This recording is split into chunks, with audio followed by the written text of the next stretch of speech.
Hello, everyone. I hope you can hear me. I had a hell of a time getting on here. I don't know what happened. Um, I use Ecamm for my platform here, and I don't know what the hell happened. I could not get on my. I couldn't even access. I could not, for the life of me, access my Winnie Muhammad cartoon, which I want to have as the main image here. This is the day 10 years ago that I won the Muhammad cartoon contest, and then the savages tried to kill us and died for it. And I thought it was a good, icon to show. Iconography is important. Show this image, and I couldn't do it. Now I can here on my X, but that's about it. It's I don't know.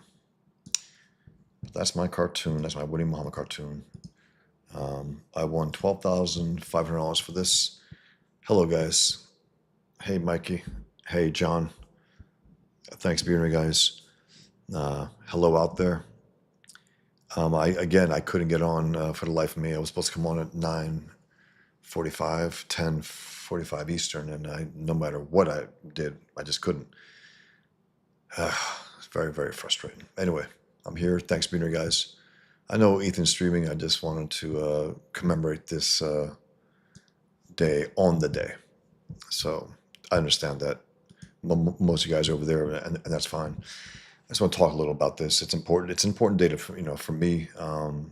It changed everything about my life. My life then, my life a year later. Let's just say completely different. Let me say that.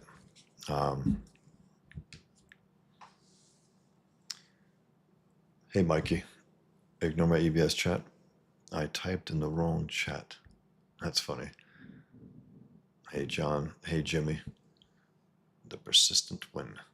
Yeah, I mean, that's the thing. I rebooted my Mac 2 or 3 times. Hey, Hamilton, how's it going, man?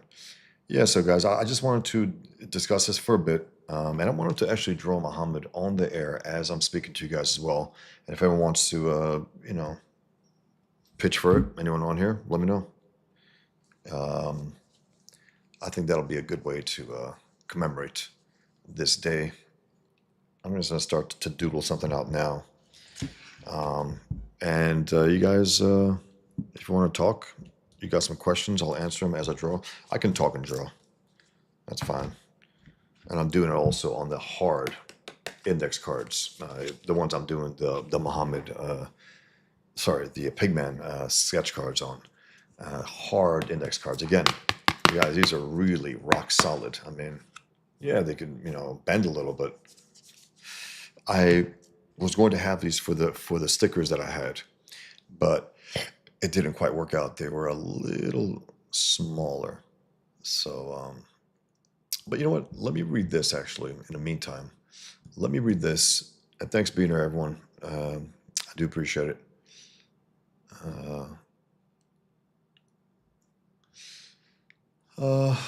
Let me read this, guys. Ha! Boombots. CJ King should do a Muhammad drawing competition. Well, Boombots, I think at least twice. When Ethan was doing the drawing contest with that, Dillard was on there. I'm sorry. Dillard was on there, and some others were on there, and I sent a super chat. You guys drawing Muhammad tonight? And the whole room went a little, and Ethan was like, hey, Diana. Thank you. Thanks for being here. Yeah, it's again, look, guys, to me, it's a big day. It changed everything for me.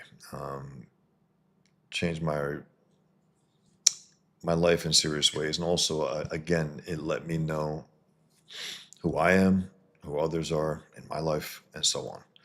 And for the good, for the worse at times, but overall, I just, that's right. Jimmy the Lumberjack says, "Boom bots! Wow, that's a big ass. Best to have them do a pigman contest." That's right. Look, I don't impose also on the Kings. I don't impose this. I make little jokes about it. Like before one of the drawing things, I said, "We're drawing Muhammad tonight, guys," and there's this uneasiness, a little laughter. I get a kick out of that personally. I think it's funny. I've drawn him now. close to 700 times. Part of why I do that is because nobody does that now. And on top of that, it's still got to be done. We can't forget the fact that human beings were murdered over drawing this warlord. Murdered. That doesn't go away. Not in my book. It never goes away. Bad enough that they threatened Mohammed cartoonists, which is why I first began to draw them, but then murder them, a dozen human beings over goddamn cartoons. And we have a tendency now to just act like things don't happen, like 9/11 happens, right? This atrocity, and we're like, yeah, we can move on, you know? No. Yes, Mikey, I did figure out it was everything. My Photoshop, I was trying to pull up the cartoon I wanted as the backdrop for the entire show. I could not access anything in my archives, which is where I put all my stuff off screen because I just have too many. I have thousands and thousands of cartoons and drawings. I could not access it no matter what, so I went to X and pulled it up here. That's the best way I could do it. I couldn't do it on my own computer. I could not access my eCam no matter what. I re-downloaded eCam. Finally got it up, so I'm here. I hope I'm clear. And Mikey says, you figured out the drawing stream so you can do the pigment sketches? No, Mikey, I haven't. You don't need to show the paper. Glad you made it out alive, Bosh. Me too. I haven't figured out the. And again, Mikey, it's like I'm so glad that I have this now. It makes it accessible. You guys can see that a little me on there. Going back and forth with you guys. I can say some stuff and do some stuff. The drawing thing I have to figure out. I know I can do it. I just have to work it out. I can go to my art table maybe and do something. I know that the phone can connect with my program, but sometimes it goes back and forth and it cuts out. I don't know if it's just this. I don't know what it is.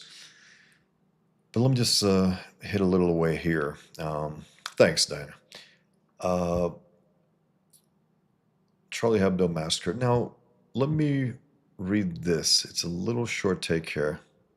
Pretty cool. Yeah, she had that one, I think.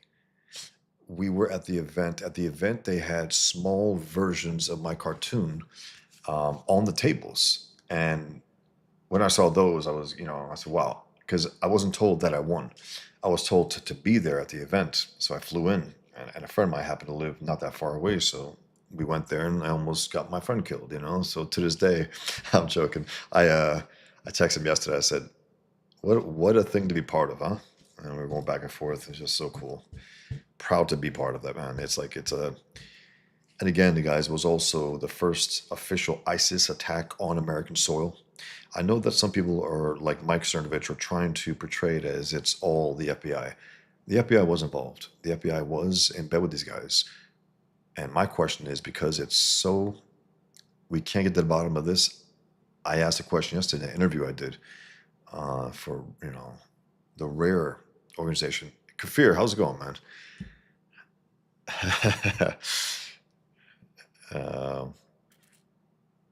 Absolutely. I think it's important as hell, Kafir. Absolutely. And again, I couldn't get on here, guys, no matter what. And I'm so glad I'm here. Thanks for being here, Kafir. Appreciate it, man. Very, very cool. It is important as hell. I think it is. Something that we can't forget, something that the world wants to forget, America wants to forget a lot. And they don't want to be reminded. I think I even bug people. I think I might come off as obnoxious to some people also. I don't give a fuck. I just don't. It's like, to me, this is free speech. Without it, we're cooked. We're not America anymore, period. When people ask, are you afraid of doing this? I said, I'm afraid of not doing it.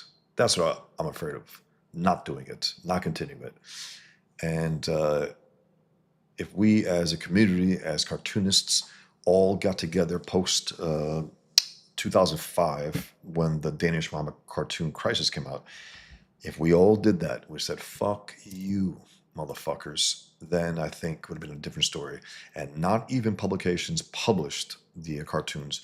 I think 2 publications published my cartoon, The Objective Standard and old school, classical liberal, even though they try to call themselves leftist. Leftists wouldn't do that, ever. They would not do that. But there were the classical liberals who published my cartoon, and then a small press newspaper in mid-America somewhere. I think there was only 3. That's unacceptable. I mean, this became an international news story. It was in the wake of the Charlie Hebdo massacre a few months prior to that, January 7, 2015. A month or 2 after that, they did. Maybe I did, Hamilton. Maybe I did get demonetized. Interesting.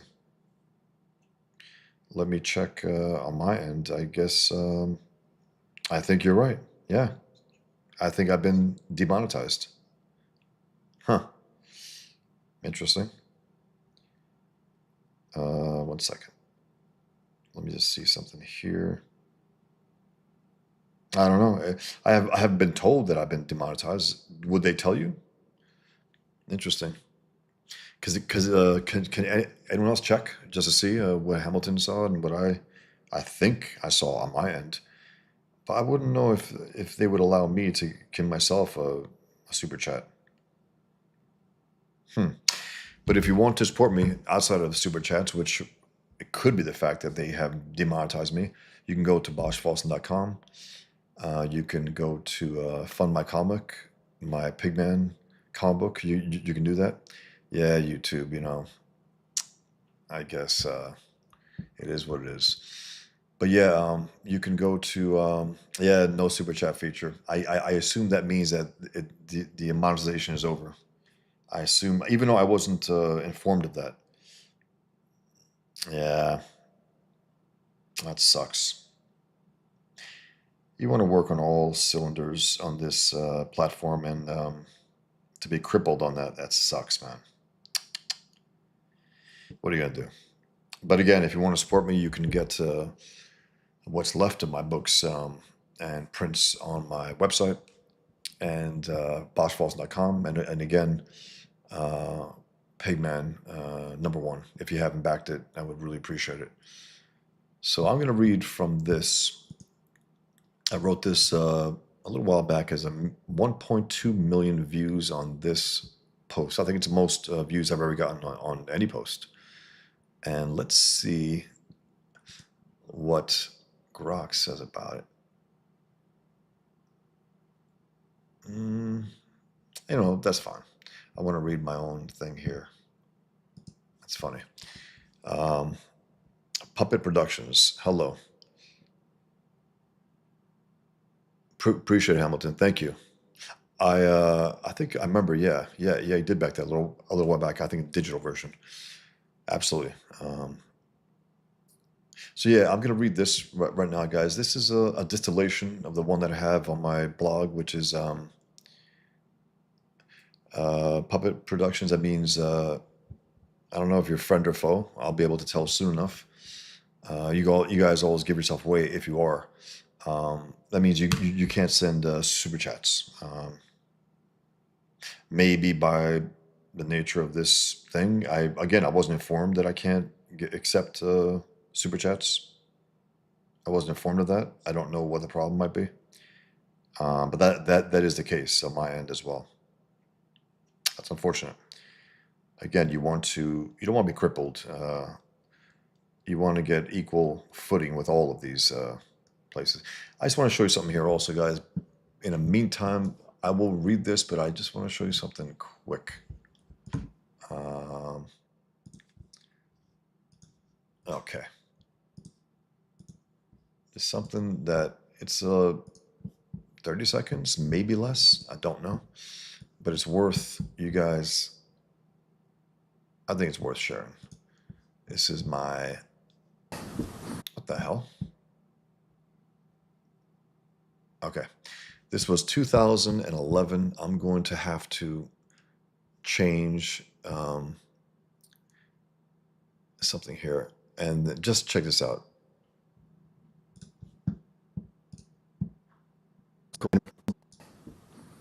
How many Muslims celebrate 9/11?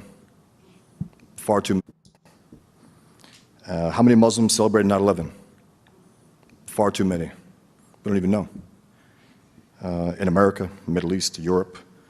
And imagine in the past if we referred to enemy ideologies such as radical Nazism. you know, militant communism. That kind of thinking leads us to try to find moderate Nazis. You know, uh, you know. Thank you.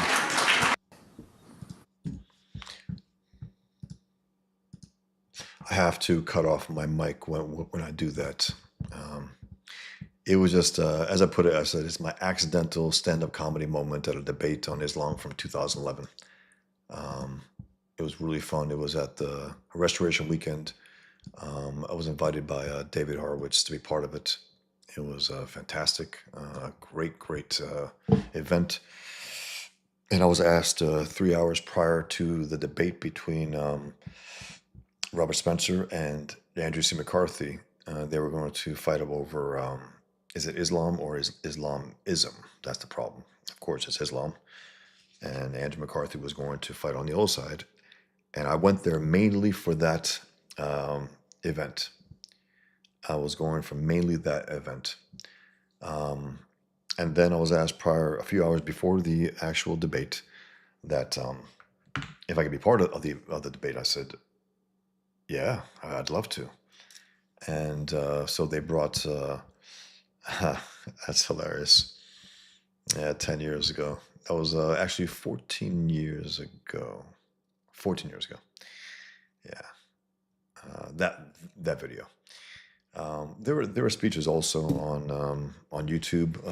My speech that I delivered on the night that I won. Check it out. I think there's a few places that still have it. They still air it. It was again an exciting event. Incredible. I mean, you anticipate trouble, but you don't. You know, no matter what, you still think, well, if something happens, okay. But you would imagine that we are, highly armed there. I mean, there was, SWAT teams, there was, security up the wazoo. Um, but of course, you still need some security, and they were smart to do that because ultimately we did need it. But I'm going to read a little of this, guys, and I am going to draw Mohammad on the air as I do this. But I also want to, you guys shoot me some questions, because I can't really be looking at that and drawing, but I can definitely answer some questions as I speak. I can keep drawing. So if you guys got some questions, any particular ones, ask away, and I'll use that as a time to continue drawing. Um, I'm just going to make a straightforward Muhammad face. I'm going to just to start the base of it. By the way, guys, I don't know if you follow basketball. I've been slowly getting back. It was a favorite sport of mine. I love the sport far more than the goddamn NBA, which is a piece of crap league. Um, Ran by a piece of crap Adam Silver, leftist communist. China owned, doing whatever the idiot athletes want him to do. Black Lives Matter on the courts. Certain things on their backs, freedom, this, that, whatever. Who knows what else they put on their backs, but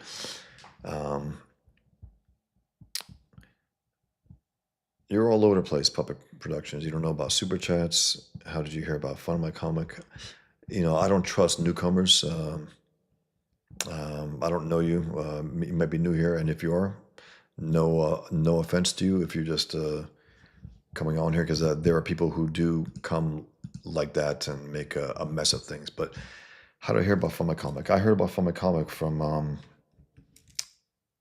people who told me that I might have a problem doing it with having a crowdfund with Indiegogo, Kickstarter, and Fun My Comic is a little more freedom friendly, to be blunt. Um, I think they mean it when they say that they support free speech, that they don't, you know, they're not against anyone doing things that might be considered edgy or controversial. Um, I think it's important, and so I've had no problems. I've had nothing but help from Luke there. Very very helpful, very very cool. I'm very pleased with it. So, you know, I like it. So I think it was some of the comic skaters and the CG Kings who recommended actually. I'd never heard of Fun My Comic. I think prior to that, I don't believe I did. Again, I'm new to this crowdfund thing. I never did it before. I always just presented my comic books to my readers, my email lists. That's how I did it. Um,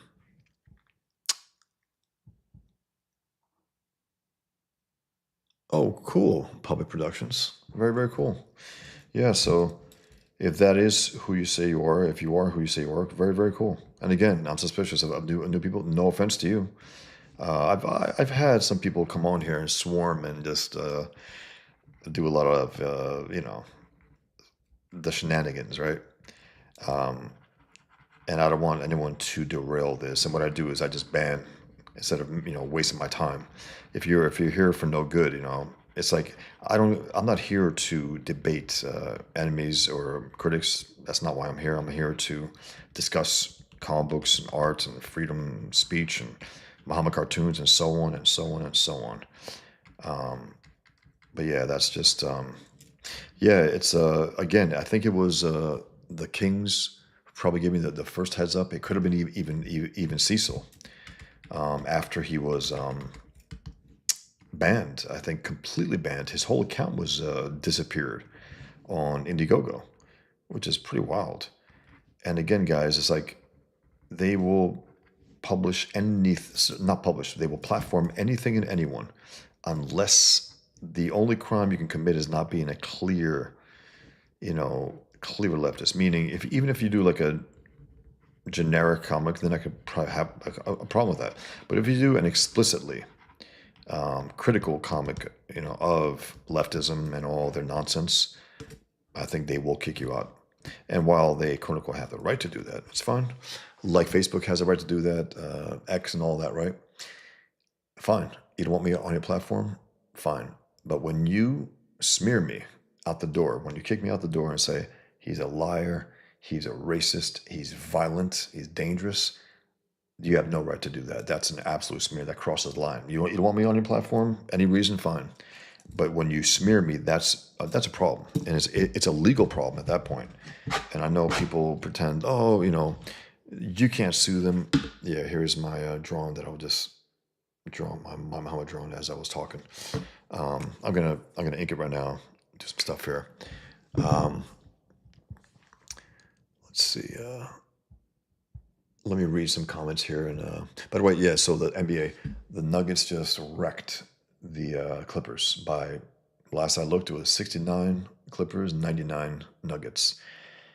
And I like Kawhi Leonard. I think he's a great player. I know he gets a lot of shit. It's like, yeah, he gets hurt. I don't think he wants to get hurt. I think he generally is hurt when he can't play. I just think that is the case. He has a fragile body. Unfortunate to get pissed off at him about that. To tell him to retire like that piece of shit Stephen A. Smith told him. Retire, retire, like angrily. Fuck you. You retire.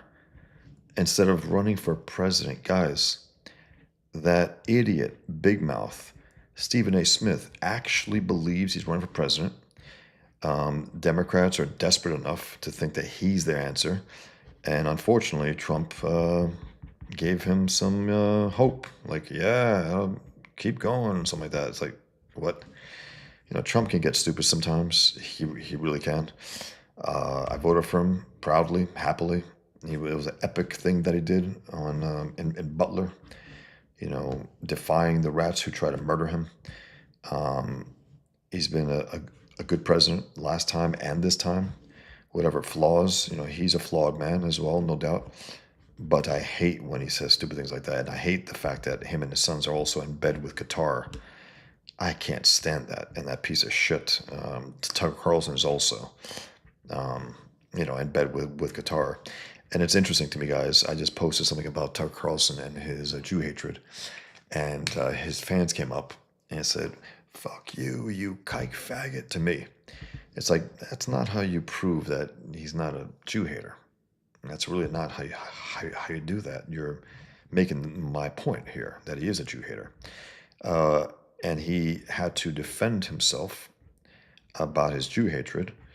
He was on Megyn Kelly, and unfortunately, Megyn Kelly didn't push back on him.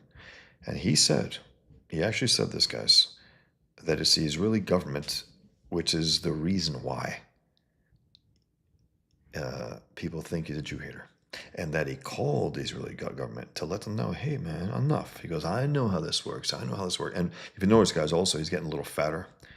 He's gotten a little more fat and happy. And he lets his guests do the dirty work now. Um, and if you don't know, if you still think that you're a Tucker fan and all that, Mr. America, that bitch has been globetrotting like a whore for a year and a half, I think, ever since. It's interesting, the timing, ever since the atrocity on October 7th in Israel. He has gone everywhere, and I mean everywhere, except one place, guys. What? Which country do you think that is that he has not visited? He claims that him and his family do visit, right? I don't know that. I don't know that. He makes a lot of noise when he visits Islamic hellholes. He makes zero noise when he claims that he visits Israel. I don't know if he does. And why would he? He keeps trashing it.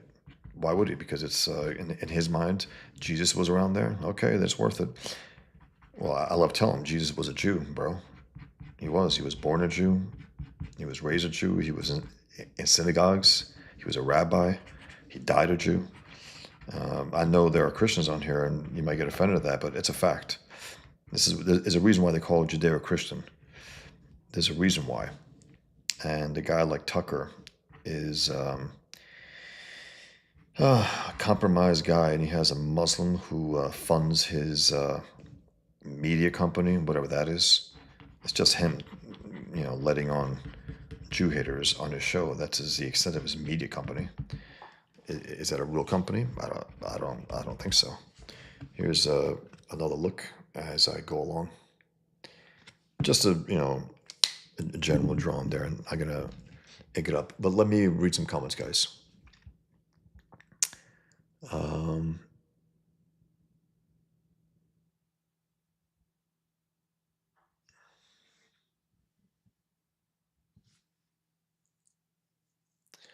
I didn't know you could do that. Hello out there, moderate Nazi. That's right.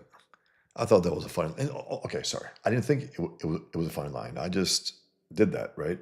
And the audience reacted, and I think what happened is this. This is my assumption. Looking back at that moment that I showed you before when I was at that debate, is it Islam or Islamism? I first of all was offended that even had to be, you know, going on still at that late date, which is 2011, 10 years after 9/11. I figured, are we still bullshitting here about that?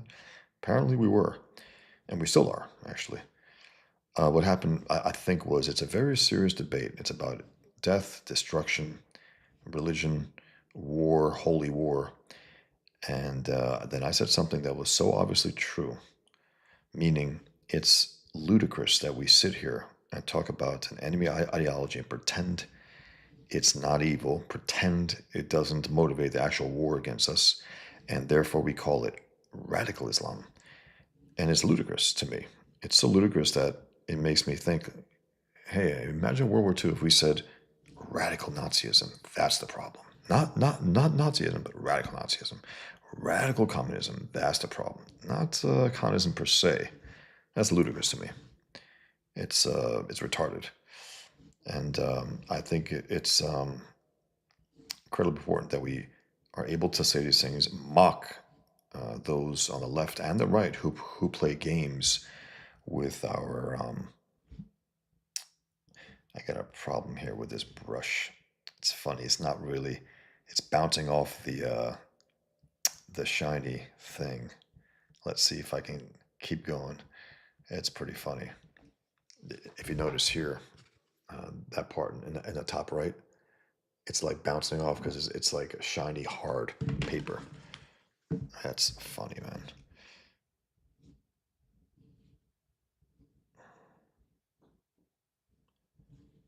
Yeah, guys, I'm gonna get back and just answer some questions and then read this article. I just wanted to draw him in the meantime, just almost like to really follow up on that day. It's about freedom. It's about drawing the undrawable. It's about drawing the forbidden thing. Nothing should be forbidden, especially in America, of all places, and in a time of war when there's a jihad being waged on the civilized world.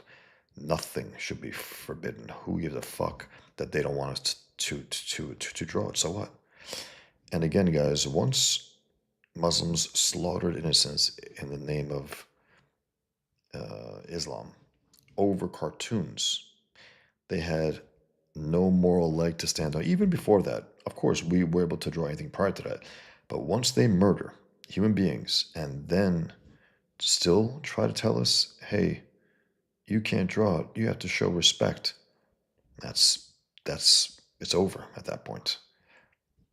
They have nothing to say. Even you know the weaker among us have to concede. Well, you did murder people, and you said nothing about it, and you even celebrated it. So you really have no moral leg to stand on. Um, I just want to show you. This is the drawing that I did. Let me show you an up close one. Um, that's my Muhammad drawing for tonight. If anyone wants to offer anything for it, let me know. And I guess a comment or a message on X. I'll sign it, and I'll sign it May 3rd, 2025, to commemorate the. You can't see it's a little too shiny, but anyway, guys, let me go here, and maybe this is why I was demonetized, right? Maybe just the title of the thing about commemorating the potential atrocity that would have happened, could have happened. 1 second, guys. Okay. So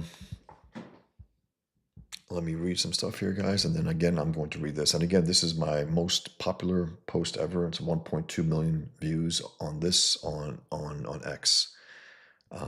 There's a reason why a number of people with huge accounts actually.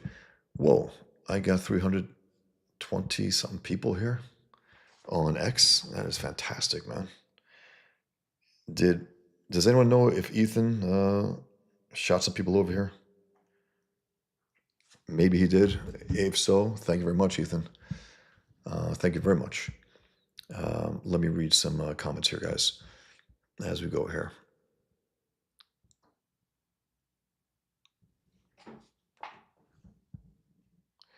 Okay, how did you hear about from? Yeah, I told them. I'm sorry, I'm actually mod. Okay, apologize. Puppet production is you seem okay. If you were a rat, I think you would have shown yourself by now anyway. Because those guys, they can't help it. They come right out and say something deliberately just dumb. So thanks, Beaner. Hope you forgive my suspicion, but as you imagine, I get a lot of characters in here, so sometimes I just have to quietly knock out at times.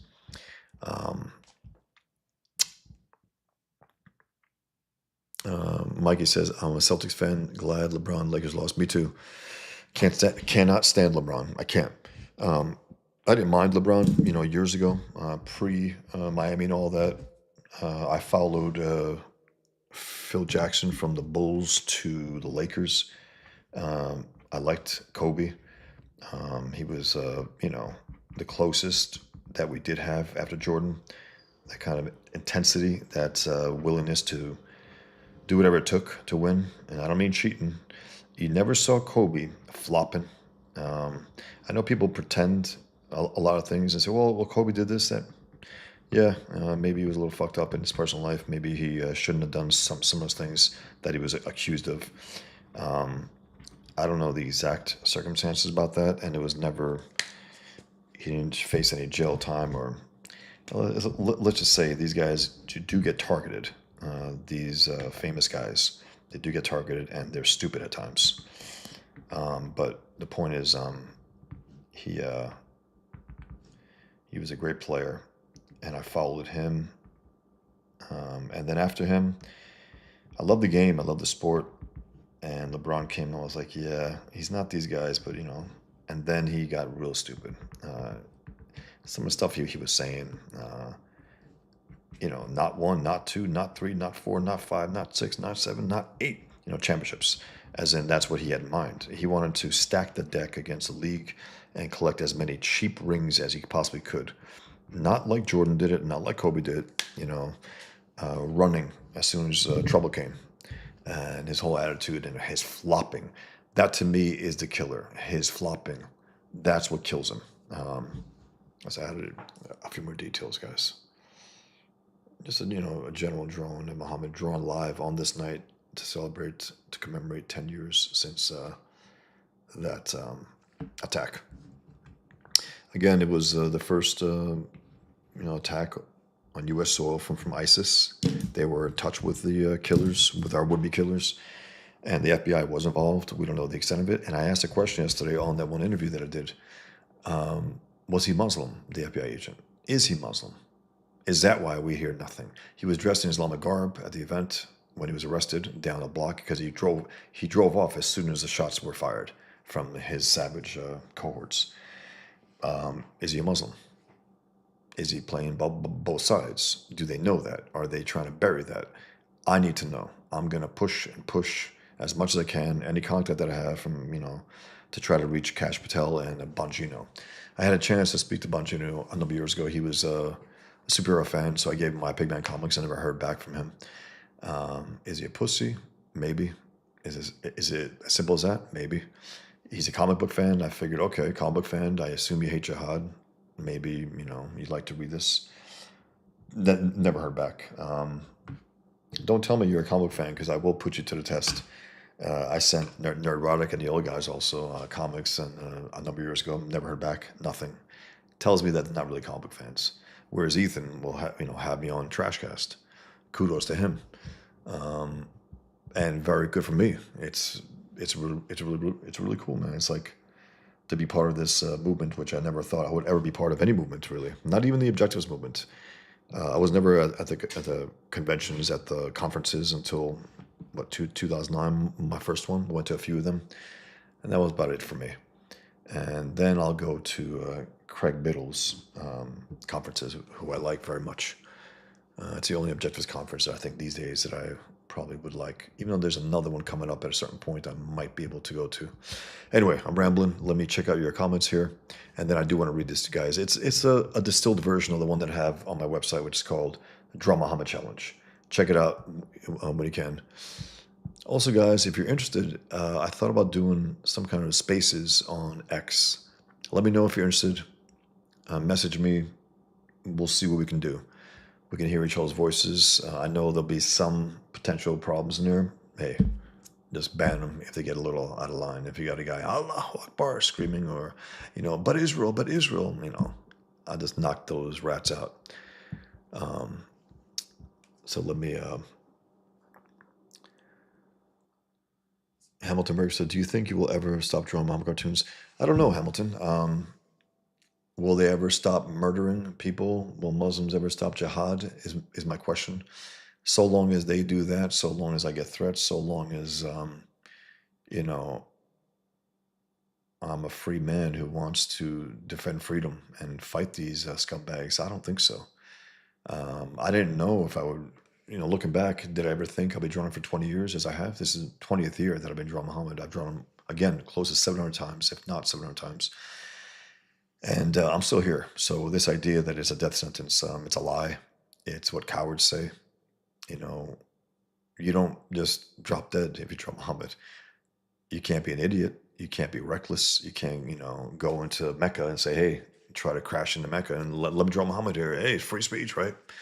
Yeah, you're going to be killed. I want to draw Muhammad and live. And I don't want to be, stupid about it. I live with my head's on a swivel. It has been for years.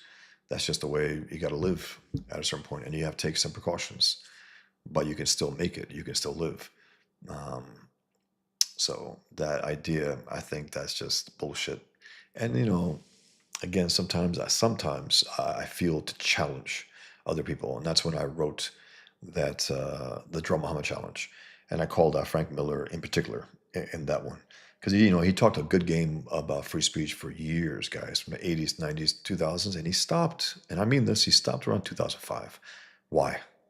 Because that's when the threats started happening too. And I swear to you, if you guys remember, if you follow Frank Miller for years, he was talking about free speech, free speech, free speech, always making speeches about free speech, doing cartoons about free speech, and then he stopped cold after Muhammad cartoons.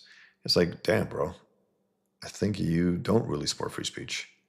I think when you supported free speech until you thought it was dangerous to, and then you stopped. He's never drawn Muhammad. It would have been important for a guy of that, in his position to draw Muhammad for freedom. It would have been important to do that. And with his money, he can secure himself a little more than I can and others can. But he chose not to. The closest I ever, I got a chance to speak to him about what I do, Muhammad cartoons and Pigman and stuff, and he wasn't quite there. It was 11 years ago, 2014, one of those after parties events in the San Diego Comic-Con. A lot of people were there. Bill Sienkiewicz, Jeremy Jr., another, the guy who created Len Wein, who co-created, I think, Wolverine, and so on. And it was cool, but Miller looked like hell. He looked like death. And it's unfortunate. It was the one time I really had a chance to talk to him, and he wasn't quite there. But I did hear a little after that a friend of mine, Baton Lash, who unfortunately passed away a number of years ago. It still hits me, man. My favorite guy in comics, hands down, and the one that I personally knew. Anyway, he said he was friends with Miller, and he asked him, he goes, he was talking to him about me. And that Frank Miller said, is Draw Muhammad Day still? Oh, it just passed. Oh, okay. It's like, you got to wait for Draw Muhammad Day to draw Muhammad? No. No, you don't. You draw Muhammad because our freedoms are at stake. And when an enemy at war with you tells you what you can't draw and threatens you to murder you over that, and then murders cartoonists over that, and you don't say a word about it, Frank, you're full of shit. You're full of shit. And I'm going to read you that excerpt that I was talking about. And again, Frank Miller, all-time great cartoonist. One of the reasons why I became a cartoonist. On this issue, though, he's a pussy. And if that gets him to draw Muhammad, okay, cool. Let me see if I could find that part here. And then I'll get back. I'm all over the place here, guys. I just I hope you don't mind. If you guys want me to read this also, let me know. I got a lot of comments there and a lot of people watching, so thanks for being here, guys. Really, really appreciate it. Very, very cool. Let me find that, guys. I'm sorry. This was supposed to be published by David Horowitz at Front Page Magazine, and David felt bad enough that some of his colleagues wouldn't publish it that he called me. And he just passed away this past week, and that was another gut punch. Yeah, he was old. Yeah, he wasn't doing well and all that, but that guy, when I needed work, the work, it's good work, doing political cartoons against the left mainly, against communists in this country and against the Islamic enemy. That's good work. You get paid for it, and you are proud to do it. He basically allowed me to make 14 years of cartoons, thousands of cartoons, keep myself afloat as I was doing other projects. So I really, really appreciate that. And he called me to tell me that this was a no-go because of certain individuals in his organization. I understand. I was a little disappointed, but I respected him for calling me over that. And he called this my manifesto. And I guess so. If it's anything, it's probably everything I ever want to say about free speech in one piece. This is it. Again, it's at my blog. If you want me to read it, ask me, and I will do it happily. But I just want to read this one excerpt. And again, Frank Miller is an all-time great. He, as a writer, my greatest influence in comics, and Alex Toth as the artist. Both of those guys, two greatest influences on me. All-time great, and I'm particularly pissed at him over this issue of free speech because he talked a good game again until 2005. Until the Muhammad cartoon crisis came, he was all for free speech, always talking it up, making cartoons about it at the CBLDF, the Comic Book Legal Defense Fund, and all that, right? He was some kind of member there until artists were threatened with murder over cartoons and when they were murdered. What did he do? He drew Black Lives Matter bullshit. He drew Stop Asian Hate bullshit. Stop Asian Hate was an absolute media lie. There were blacks kicking the asses of Asian people. That was the general thing that was happening. It was a racist thing by the black community, and he tried to make it some kind of universal thing against the Asians. It's absolute bullshit. And so he does all that. He does all that bullshit, and he doesn't draw Muhammad. Doesn't even support Draw Muhammad. Doesn't even, support me. Pretends I don't exist. Doesn't share Muhammad cartoons. Didn't say anything about Charlie Hebdo. Not good, man. Not good, guys. You put yourself in that position. You make your state your, make your claim as a free speech absolutist, and then hide when the real threats come to free speech. You're full of shit. And if you want to argue about it, Frank, let's go for it. I doubt you ever would, but I'm up for it. Have some kind of debate over it, please. And I'll draw Muhammad in the middle of that debate as well. I get sick of people that talk a good game about free speech and then sell it out. I get sick of them. I'd rather have people who never said shit about it not do anything about Draw Muhammad than those who said free speech, and then, oh shit. So when it comes to Muhammad cartoons and cartoonists, I'm particularly disappointed with Frank Miller, who's referred to as a controversial cartoonist. Some publication called the most controversial cartoons on earth. Are you fucking kidding me? Are you kidding me? Charlie Hebdo here? Frank is? But who hasn't drawn Muhammad in the 14 years since cartoonists were threatened with murder for Draw Muhammad? At least in a way that the news media couldn't ignore. Miller used to talk a good game about free speech decades ago, but he's pretty much clammed up about free speech since the Muhammad cartoon crisis hit, which tells me that his support, quote unquote, for free speech was all talk.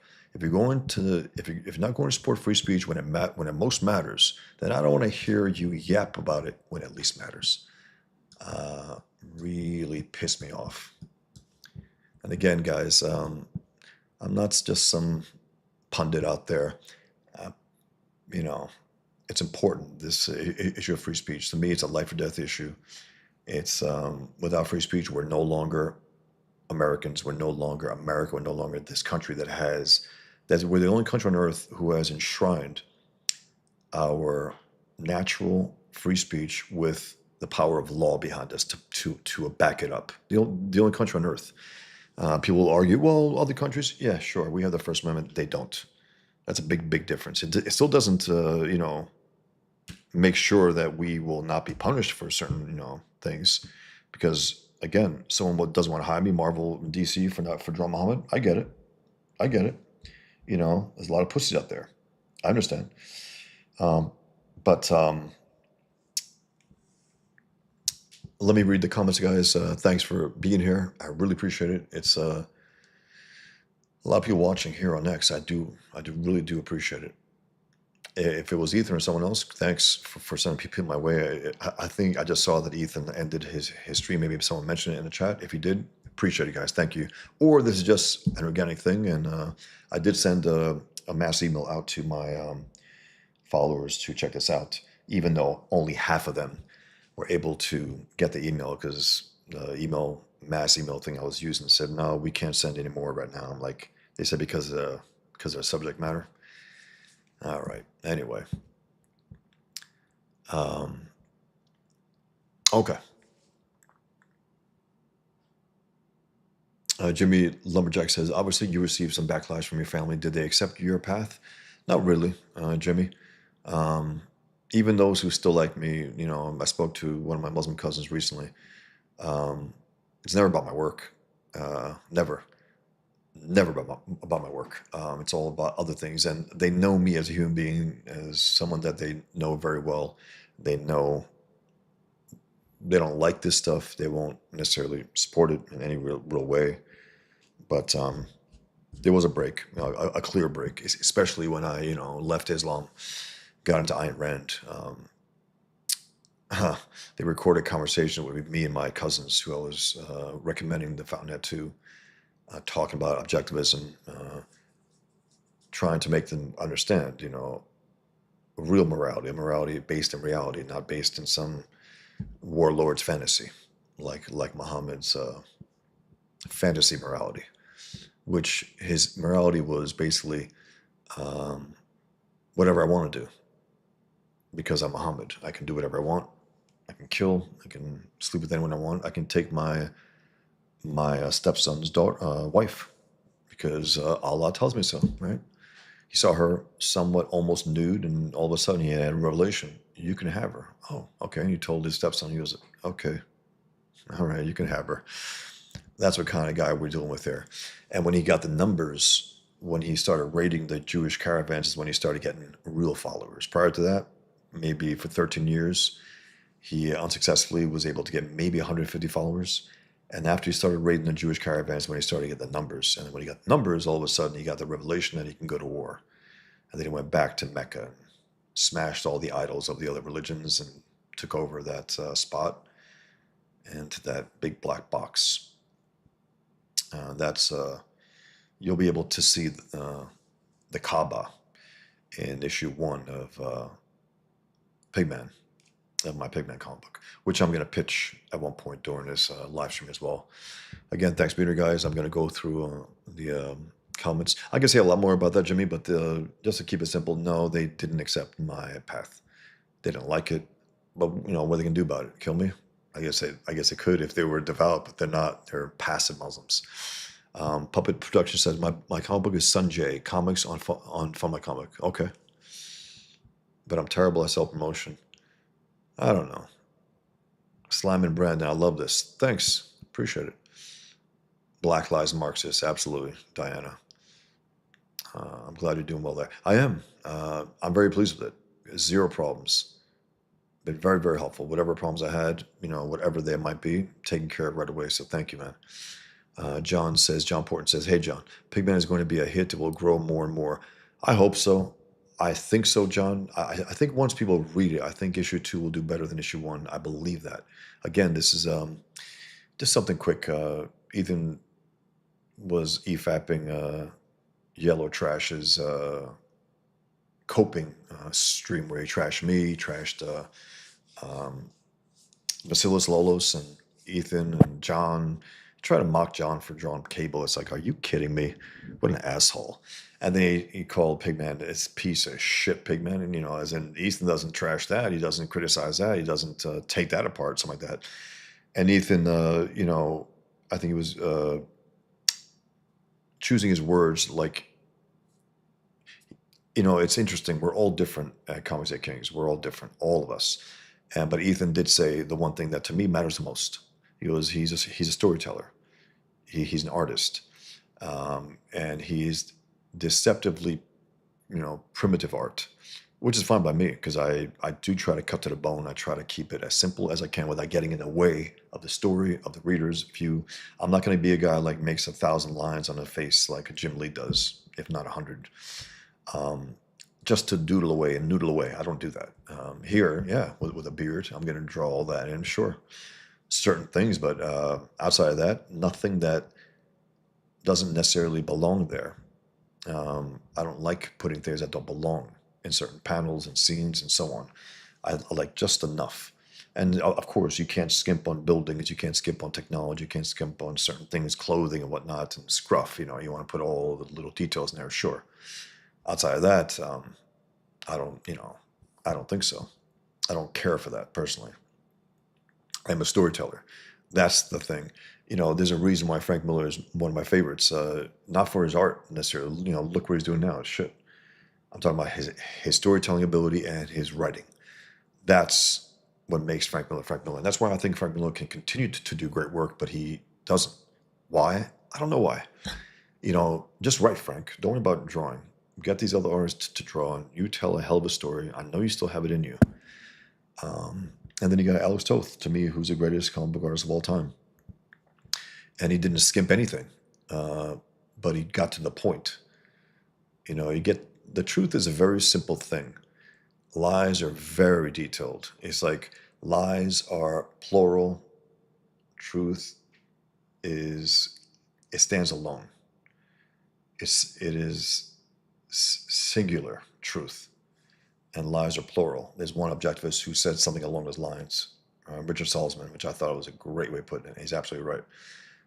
Lies are a collective. Truth is the man that stands alone. And so, in that way, I just think that getting to the point is so important, keeping things direct and clear. You know, it shouldn't be a mystery to figure out what's being said or done in a panel. I know some artists like to guss up things and they're like, what's going on here? Like we saw Matt Barr with some of that rock and roll ninja stuff. There's detail like Ethan, which is clear, clean. It's, everything is rendered. It's it's a lot more rendered than I do, but everything is clear. Matt Barr, it's like, what's going on? Who's what? Okay, that's this guy's hand. You know, that's terrible. That kind of detail is terrible. You got a guy like Jeff Darrow, also incredibly, detailed, but it's clear. Everything has its own lines. Everything has its own separation from the other things as well. However much detail he puts in there, are atoms also. So, um, so thanks, John. I do think once people read it, I think they will really be interested in reading the next issue. I love cliffhangers. I have a literal cliffhanger in a few of my comics, an ultimate one at a certain point, an ultimate one, issue 2 of Pigman. There will be an ultimate cliffhanger. And then, the story goes to places that I started bringing more of my life into it, regarding Mohammad cartoons. I'm going to introduce that element, even though Killian and me, I had a stealth Muhammad cartoon on the cover of Pigman, as Killian has in his comic, where he's pulling the beard of the jihadist, pulling him in. That's Muhammad, and that's Pigman with it. It's a dream that Pigman has. The dream is, I dreamed I killed Muhammad.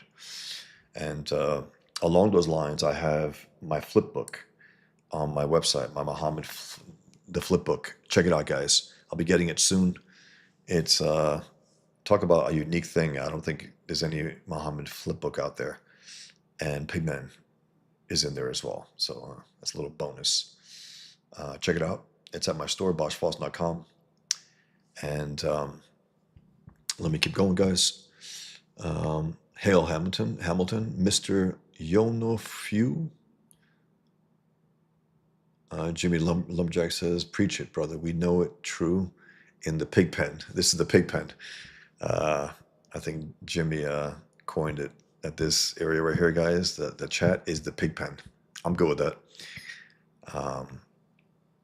Puppet Production says, yes, a lot of people have terrible time on Kickstarter and Indiegogo, and that's why LS started from a comic. Yep.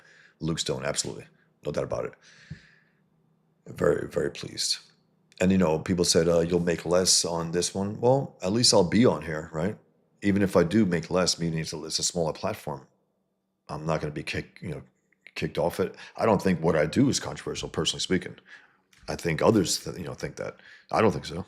I think drawing the warlord prophet of a religion that motivates a war against the world, that's controversial. No. Imagine World War II. Germans, Nazis telling us we can't draw Hitler. What would Americans have done? Come on, guys. What would Americans have done in those days? We were a proud people. Said, fuck you, and draw him over and over again. Slam Brandon says, Hamilton Berger says, you've sacrificed a lot to get to where you are, Bosch. Would you do things differently if you had it to do it over again? No. I was asked that yesterday in an interview also. I wouldn't, Hamilton. I have lost. I have, my life has been flipped. What it was prior to that and after is a different life. I will say that. And while, there's loss there and there's pain there, no doubt about it. But at the same time, you get to know who you are. Who you are when things go to hell is who you really are. And that goes the same for those around you. And that tells a lot. It's a very revealing thing. I'll put it that way. It's a very revealing thing for yourself and others. And, but it's worth it.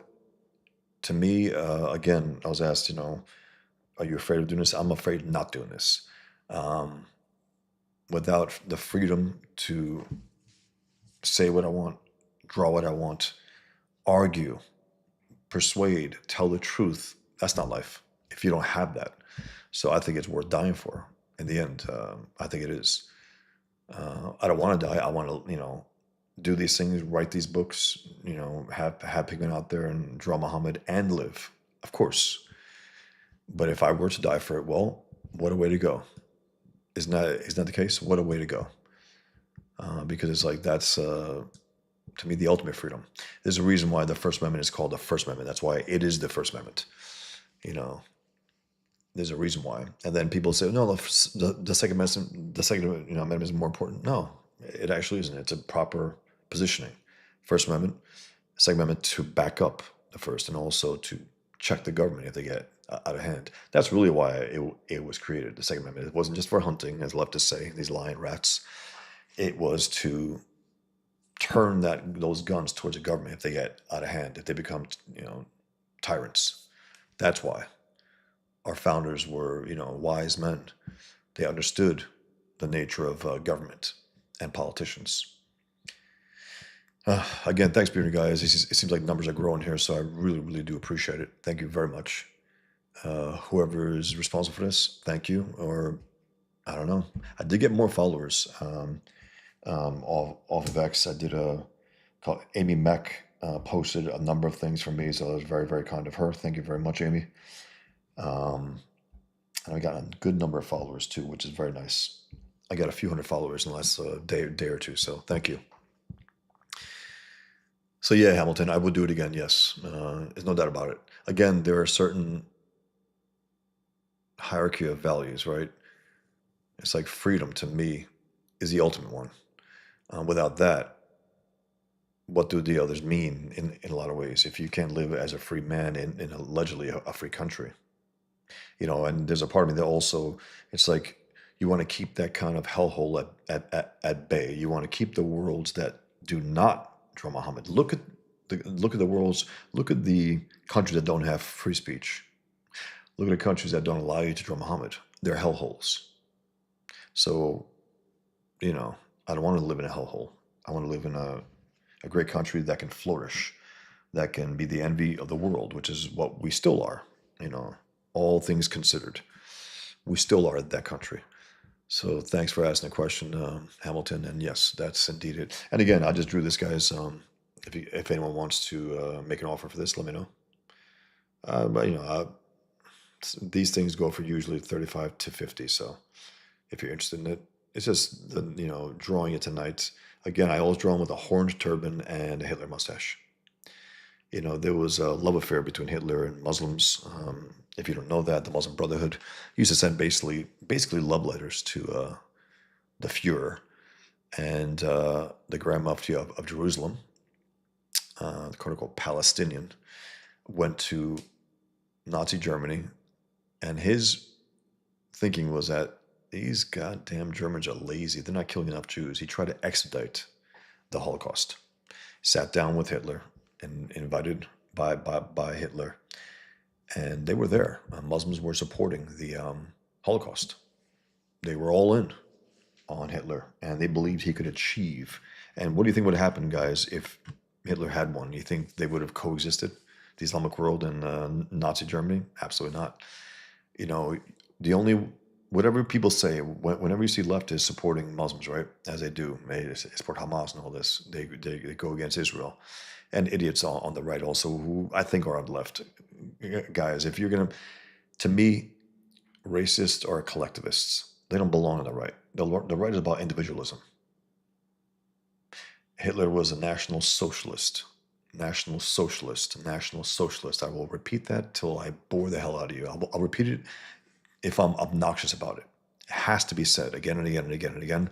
And nothing gets leftists more incensed than reminding them that Hitler is one of them. He was a leftist.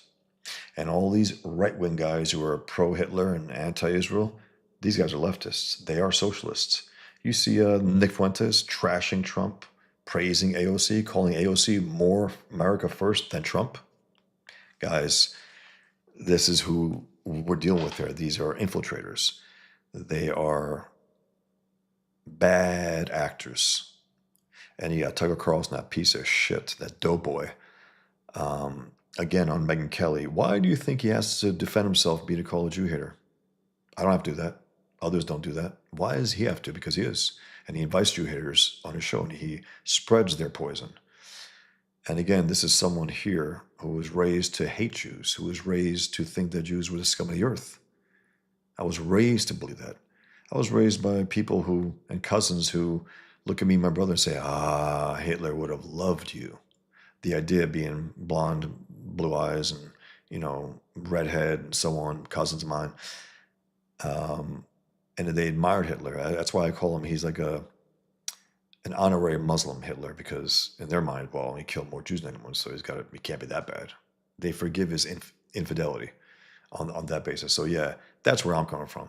And that's why I'm particularly acute to anything like that from these rats who try to infiltrate the right, who try to come to my threads whenever I draw Mohammad or thing. But Israel. It's like, but Israel what? It's like, that's why I've been posting, good morning, but Israel.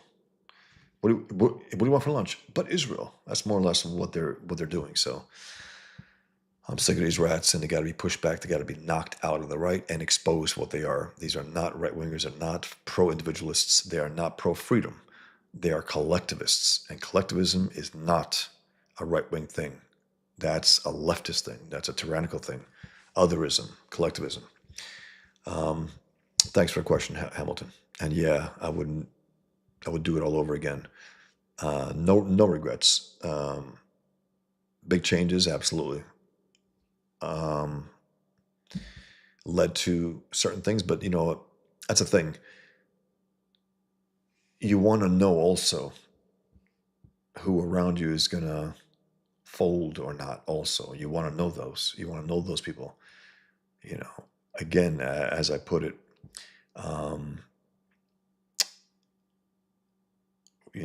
you are who you really are when things go to hell.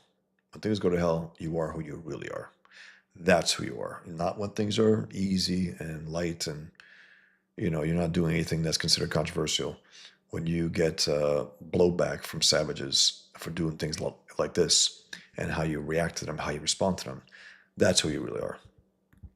And it's also, telling on a number of ends. And then, something sparked at that time. I remember certain people faded away and certain people reacted in certain ways, and then they start to vilify you.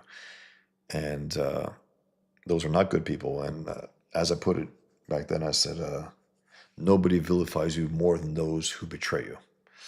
Nobody vilifies you more than those who betray you. That's a fact. You might know what I mean, some of you out there. Let me keep going for these comments. I saw Slime and Brandon said, I suck at drawing. I'm more of a music creator. The only thing I can draw is Garfield, and he looks like a junkie. I call him Garbage Garfield. That's fine. It's funny. Mikey Get says, try not to be so jaded, Bosch. I understand it, but you're a great artist, getting more and more fans. Some people will be new. It's not jaded, Mikey. It's that there are rats who show up here, and I want to make sure I knock them out, before they poison the water here. That's all. It's not about being jaded. I welcome all here, unless you're here for no damn good. If you're a Muslim looking to talk shit, looking to threaten me, unless you're a leftist or unless you're one of these Jew-hating rats on here. So I'm not jaded about that. I just know that I'm not going to suffer their bullshit. Hamilton Berger says, Kawhi literally dragged Toronto to do a championship a few years back. He kept the Spurs relevant as Tim Duncan got old, 100%. A great player. He's the closest to Kobe Jordan that we have today. He's that damn good. When he's healthy, he's fantastic. It's unfortunate, he went down, but I guess a better team won. And Jokic is, his supporting cast isn't all that, but we'll see. We'll see. It should be interesting. The second round should be interesting. And what a championship that was. Also, I know that the Warriors went down with Durant and all that, which is tragic, the Achilles and all that, but still, he earned that title big time. He was a twice Finals MVP. He gets his health right. He'll be dangerous in the next few years. I hope he does. I just hope he goes into a winning place, if not the Clippers. Jimmy says that personally, I am grateful for my comics as a beautiful free speech platform for creators. Yeah, for sure, Jimmy. Slimy Brandon says, I'm from San Antonio, Hamilton Burger. Love my Spurs, not so much anymore, though. That piece of shit, Popovich, just retired. Good riddance to that scumbag. Flat out communist, guys. Flat out communist. He's a coach for an NBA team and going out there talking about America and Christopher Columbus and slaughtering people. Fuck you. He's an ugly mug. He deserves that mug he has. I mean, disgusting rat.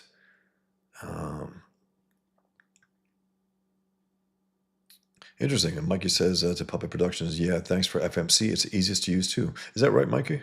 As opposed to the other ones? Interesting. Interesting. I'm not sure what you're talking about here. Hamilton, about Israel. Slum Brandon says, I heard if you go to Israel, you can't go to Lebanon and vice versa. I think there might be some lies going on there.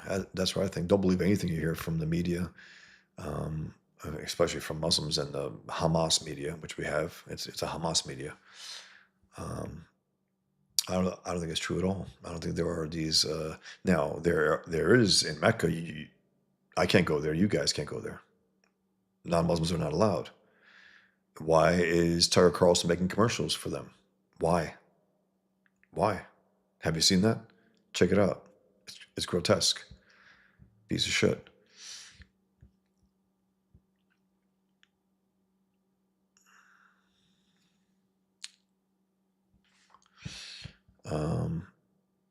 Puppet Production says, I have been having issues recently with some guys I thought were conservatives and are Jay hating and seem surprised that Jesus was one. I thought they must be kidding. Yeah, they're bad actors. I think they're insincere also. I think they're here to fuck around with the right. I really do. I think they're here just to stain the right. And when Nick Fuentes wasn't enough, because Richard, what's his name? Richard Spencer, he wasn't enough. Remember when CNN tried to make him famous? And then as soon as he voted for Biden, they got off track. Like, oh shit, that's too obvious. He's a socialist like us. He voted for a socialist. And then they got the new guy, Nick Fuentes, who's a reliable, idiot. And then they said, okay, we got to bring Candace in. We got a nice little crew here. Ian Carroll, we got enough here. These are bad guys, lying, incredible liars. Sloan Brandon says, Bosch, we need you here in Texas. Texas, probably the most American state. It probably is. That's why leftists want to communize it. That's why Muslims want to Islamize it. There's a real hardcore push from Muslims and leftists to seize Texas. Because if they do, it's game over with the electoral votes and all that, culturally speaking also. They go where they know they could do the most damage. They have most of the other states, the big ones, but they don't have Texas. And they want it. Slime Brandon, my favorite drawing of Muhammad is him shitting in his own mouth. LOL. I don't like that kind of stuff. I don't draw that kind of stuff, but people have the right to do that, clearly. I was asked to do a few things, obscene things, and I said, I don't really do that. You're a pussy. I'm like, because I'm not drawing this obscene thing? No. I'll draw Muhammad. I just don't want to draw him in those ways. Hamlet says, could be that this stream was demonetized because of the channel. It's possible. Hamilton, again, that's unfortunate. Hey, Jim. How's it going, Jim? How you doing tonight, Bosch? I'm doing well, Jim. Thank you. How are you doing? I now have 500 eyeballs here. I think from X, but then again, I see a lot of the YouTube here, but it's very little on the YouTube actual thing. It says only 15 watching, which is, nothing. Interesting, huh? I think 22 there, but 500 here, so it's very good. Thanks for being here, Jim. Doing well, thank you. Hope you're doing well as well. Pub Productions, I can't blame you for that. Slime Brandon, you would be a great history teacher on top of being an amazing artist. Very kind, Slime Brandon. Appreciate that. I don't know if I would be good at that, honestly, but I do love certain aspects of history. I definitely do. Learned, again, I had to learn these things in order to make a convincing story. I had to know what the enemy thought, or else I couldn't really write a convincing story. I thought Frank Miller would do that with Holy Terror. He didn't. He just farted out something and said, okay, I'm going to have this one guy called the Fixer, supposed to be Batman at first, fighting jihadists, but don't get anything involved with Islam or anything. But there were moments that were pretty cool, but overall, a failure of a piece, because again, you got to go all the way against jihad, because they're going to come all the way after you. Don't go half-assed, which is what he did. So you got all the threats and all the thing with doing a half-assed book. You might as well just tell the truth. And but by all the way, I mean go after the ideology and the physical threat, the jihadists. Don't just go for the physical threat. Don't do that. Puppet Production says, past my bedtime. I'll check your book to buy on Fund My Comic later. Good luck. Thank you, Puppet Productions. Appreciate it. It's called Pigman #1. Art says, hey, Art, deport those who say Islam is peaceful. Hail, Bosch, and chat. No, keep them here, but if they say that and commit crimes, then get them the hell out. Send them back to their hellholes that they allegedly love. It's like, oh, really? You love your hellholes? Why are you here? Why are they all here? Well, we know why they're here. They're here to Islamize us. Lisa Andrews, draw Mohammad. Yep. I just did this while I was answering some questions here. If anyone wants to put an offer on it, I'm going to sign it right now. Just BF. One second, guys. BF 5325. 10 years after the Garland attack. I'm alive and well, and the two fuckers who came to kill us are dead. They're dead. They've been dead for 10 years. I posted something the old day. I posted my cartoon, and I said, for Elton Simpson and Asif, what's his name? Let me find the guy's name. 1 second, guys. I said for Elton Simpson and Nadir Sufi. Nadir Sufi. I guess I should know names of those who try to murder us, but I tend to forget. Mikey Getz says, your signature different now than the one I have from 2007. I guess so. Yeah, maybe. It's been a while. 18 years. Hamilton Burger said, anyways, I have to hit the sack. Always happy to drop in when I can. Have a great stream, Bosch. Thanks, Hamilton. Appreciate it. Thank you very much. Wishmaster, hand pink waving. Not sure what that means. Mikey Getz says, I told everyone to come over in EVS chat. I don't know if they saw it, though. I think they did, Mikey, because that's what it looks like. Wishmaster says, hey, Bosch, what do you think about Valentina Gomez? Valentina Gomez, who is that? Valentina Gomez, is that familiar? I don't know. Or are you one of these trolls? Valentina Gomez. Politician? Is that who you're talking about? I don't know. I don't know. They accuse her of having big anti-Muslim remarks. I don't know. If she continues with that, I will clearly know about her because the media will make sure they vilify her. Because it's their job, don't you know, to protect those who despise us, who want us to be a Muslim country. And that's what every Muslim wants. Every Muslim wants the same thing that Al-Qaeda wants. They might not act on it, but they do. They want an Islamic America. And if you ask them, they will say that. They may say it passively, maybe say, yeah, I would love that. Yeah, just, it'll be better and whatever. But they all want that, so. Mikey Getz says, how'd you land on the name Killian? I don't, I think I was looking for a name. I had certain names, and I thought it was strong. It had a strong Kill also. He's actually referred to as Hey Kill. Can I call you Kill for short? The guy's trying to mock him about his name. And Duke was, it was Dukai, which is an Albanian name, and I turned it into John Wayne, the Duke. Um, I thought that was cool. Killian Duke, like a strong name. But yeah, I do remember. I had a few different names for that. I had, Mehmet is his actual given name. Mehmet, his Islamic name, which is a derivative of Muhammad. There were a few different names than just plain Muhammad that sound like Muhammad, but not exactly right. So,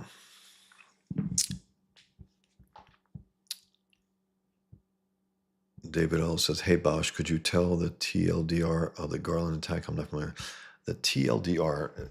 I'm sorry, man. I don't know these acronyms. Sorry. TLD. I know I'm some kind of too long. Didn't read. Yeah, it's David.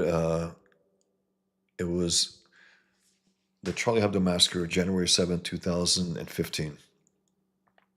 For John Muhammad cartoons. Now they went after all religions.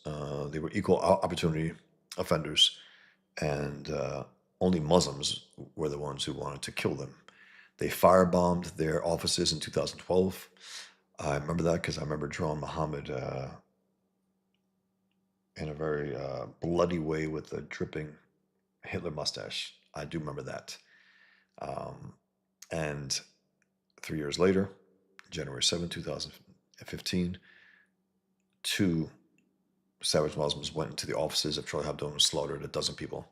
And then they went also across town. I think it was a deli. They killed more people. And then a few months later, in Garland, Texas, Muslims got together and they had this Defend the Prophet conference, which was to defend this long dead warlord. To hell with the people who just murdered. Not defend freedom or human life. Defend this long dead warlord whose religion motivates a global war against everything that we hold dear. Not so. Pamela Geller, Robert Spencer were there at that conference, protesting it, and then they challenged those who ran that place, the Curtis Caldwell Center, to have an event to announce Muhammad Cartoon Contest that they were thinking of prior to that. So that we'll have the contest, we'll pick the winner, then we'll have the event here. And they basically were cornered. They said, okay, if you're going to give them equal time, how about giving us equal time? And kudos to them. Whether they were cowed, whether they didn't want to do it and they felt pressure to do it, whatever it was, good for them. So I heard about that contest. I drew Muhammad for a few dozen times prior to that for 10 years at that point. 10 years at that point, since the Danish Muhammad cartoonists. Because when I heard that the cartoonists were threatened with death, I was like, death? I didn't know about that prohibition against drawing Muhammad and growing up as a Muslim. I didn't know that. And then it's not as ironclad prohibition as they would like to believe, though, because that the Shia Muslims have been drawing Muhammad for centuries. So that's bullshit. It's only post 9/11, their way of flexing their flabby muscles to try to tell us, you can't draw him. And if you do, we're going to kill you. There was just another way of them to target us, to try to make us do things that we don't want to do. Threaten us to not do things that we would. And again, it worked. Most don't draw Muhammad. Almost today, it's non-existent. It's considered something in past. You can't make it the thing in the past. It still has to go on. That's where I come in. It's like, no, I'm going to keep doing it. And in one way, also, I think I made it to the point where it's like the threats have diminished to the point where sometimes a while goes on and nothing happens. And then you get a few trickle in. And then you get these spikes like 2018, 3 years after I won the Muhammad Cartoon Contest. I got thousands and thousands of death threats for being picked as the judge for a new Muhammad cartoon contest. But let me get back, David. So the event happened. Pamela Geller and Robert Spencer had what was it called? The Draw Muhammad art contest and an exhibition. They intended to show Muhammad drawings, paintings across the centuries, and other ones that they had. There were about 350 entries in the contest globally. And I entered with the confidence that I had drawn him prior to that a number of times, more than even I think Charlie Hebdo had done at that point. And so I felt, okay, I've been drawing this for 10 years. I've been getting a lot of grief, a lot of threats, so I might as well get paid for it. So as I'm drawing it, I said, you know what? How about if I have him threatening me? I think that's a good way to start. You can't draw me, that's why I draw you. It's a very simple, defiant act of an artist, a free man who just pushes back and saying, no, that's why I draw you. You can't tell me that I can't draw you. That's insane. Especially, you whose ideology is waging a war against us. Absolutely not. To me, it's a simple act of defiance. And so that happened, and I won the People's Choice Award. Breitbart was publishing articles about it. They had a poll or something, I think, on Breitbart, and the readers chose my cartoon. It's funny, they had a lot of really fanciful drawings, really well painted.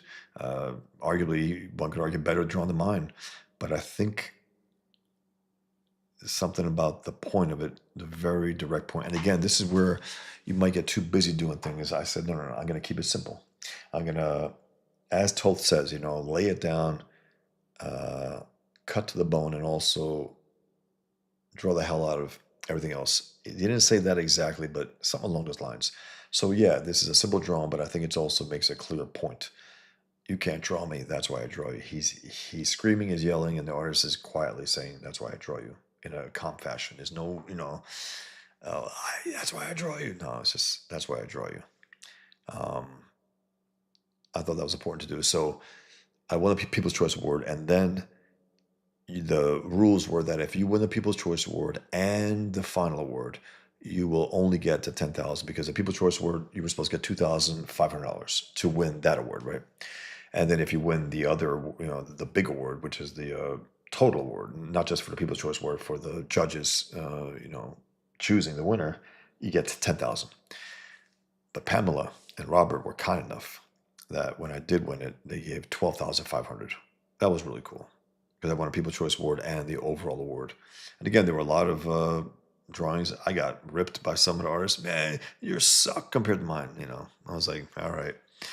But I think I got to the point, and I remember one of the bodyguards there who I had a chance to talk to, who died a number of years later, who actually I had to hire him to do a Stossel hit on Fox News later that year.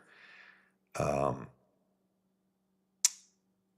hired him to protect me that time, and he said he gave me the lowdown. He goes, we were looking at them. He goes, and it was Pamela, and he goes, and I saw yours. I figured that's the one. Because I didn't know it would be the one, but I figured, yeah, that's probably the one. That was really cool. A good guy too. It's unfortunate. I think he died of an illness. But yeah, so David, I was emailed or called by Pamela to say, we want you to be in Texas. I said, did I win? Because I don't want to waste my time. She goes, I can't tell you, but be there. So I figured, okay, probably did. Let's see. Got there. Someone who I was with set up, thought, a friend of mine was close, pretty close to there. So to have them pick me up, to be a little safer. They did that. I don't like to talk about, unless someone wants to talk about it. I don't want to mention it. If someone does, cool. A good guy, a good friend. And we go there, and I see Pamela, met her for the first time, and she goes, yeah, you got a big ass check coming to you. And I was like, okay, wow, I won. And again, it's maybe that competitive thing in me. Maybe, been drawing it for a while. It's just, I had a real confidence that this would probably win. And you think that's arrogant? Whatever. I just think that it was very clear to the spirit of the point of the contest, which was a Draw Muhammad contest, to defy those who would murder you for Draw Muhammad. And as I was drawing it again, I said, have him threatening my life in the cartoon. I think it's a pretty effective way to deliver that point. And it worked. So I go there. I think about 300 people. The media has tried to diminish that every year since they now say it's about 50 people. It's 300 people, a lot of people. I remember that. And a lot of security, SWAT team, the works. Geert Wilders was there. Geert Wilders, the MP from the Netherlands, who is the most courageous politician, flat out, on earth, I think. Condemns Islam as evil. No other politician does that. All of them grovel. He was there. They did their speeches. I did my speech, about 20 minutes, maybe less. And I noted, I said, why do you think we have this kind of security out there? All that you see out here. I said, because Islam does not mean peace. And then I discussed my background, my Muslim background, how I got into Ayn Rand, why I do what I do, Pigman, and so on. And then not long after, I remember it was CNN or NBC, they were interviewing me, and they said, where do you live? I said, America. Come on. I said, come on, what? Are you kidding me? Why the hell would I tell you? Why would I tell anyone? Especially after I won, it's ridiculous.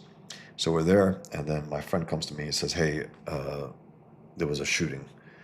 I said, yeah, but I gotta get on that flight. He goes, Bosh, there's a shooting. And it just hit me like it was a surreal moment, like, okay. And when prior to walking into the facility, the media was out there, and they asked, are you one of the entry artists? I said, yeah, I am. So I spoke to them, and I told them, I said, I don't think they're going to come to attack us. I said, we're too heavily armed here. I believed that. I thought they go after soft targets, but they're idiots. So I didn't account for that. They're really stupid, jihadists. So they did do that, and they came. And again, it was about 20 minutes after my speech. My friend tells me that. And then we're taken in the back rooms. Everyone's taken. And they shut down, I believe, communications. You couldn't call anyone. No one could call in. Your loved ones were thinking the worst. The news broke that there was a terrorist attack. They didn't know the details. They didn't know exactly what happened. So you couldn't reach your family or your loved ones. And we're back there, and I remember the guy I mentioned before who guarded me at that one event at Fox News. He says, are you the artist? I said, yeah. So two guys flanked me. They were, I guess, in their mind, they might as well just be around me more so than the other guys at that moment. And they were there, and we were talking. And then one of the guys in his earpiece got the news that the fuckers who came to mass murder us got their heads blown off. And I had this visceral, intense feeling of yes. And it turned into words when I said, they came to kill us and died for it. Justice. I tweeted that at the time. And it got a lot of play. And it ended up newspaper titles as well on the front page and articles online. And think about that, guys. You go to an event. It's to draw Muhammad, to defy the enemy at war with you. Two of the members of that enemy come to mass murder you and get their heads blown off. And the worst that happened was that a cop got his ankle shot. And then you find out that the cop who got his ankle shot was suing the FBI because he caught wind that one of their own was at the event and drove off as soon as the guys opened fire. And then you find out that he was wearing Islamic garb, and you found out a year later. And you're like, what the hell is going on here? And then, the worst thing about that is the chilling fact that the FBI knew they were going to do that. They were in touch with these guys, and they drove off. They would have left us to fend for ourselves. Fortunately, Pamela, Geller, Robert Spencer, they understand this enemy, so they had enough security to deal with any kind of potential threat. But still, things happen. Supposedly they were armed to the teeth. They had grenades. That's the word. That's some of the details that came out after. And then there was a third jihadist in North Carolina who they were involved with That's why he was taken to court and, I think sentenced. And they had to clear the courthouse and bring in the FBI agent who was in touch with them. And we don't know anything about this FBI agent. Zero. They cleared the courthouse. Why? My question that I asked the old days is he a Muslim? Was he playing both sides? It's very possible. Of course, our corrupt, evil government under Obama, especially at that time, would bring in loads of Muslims. Of course they would. So I want to know that. And I've been trying to bother Kash Patel, Dan Bongino about this. And we'll see. We'll see. But I want to get to the bottom of it. It was exciting. Again, everything else it was, people said after, oh, that must have been terrible. I said, terrible. I've been drawing Mohammad for years for free. I win $12,500. Two scumbags who I've been fighting against in my own comic book. Pigman's been fighting them in my comic for years. Two of the real life ones come to mass murder us and get their heads blown off. That is a fucking great night, guys. I'm proud as hell to have been part of it. Proud to have won it. Love that the two scumbags got their heads blown off. They came to mass murder innocent Americans who want to support free speech. And they paid the ultimate price for it. It's awesome.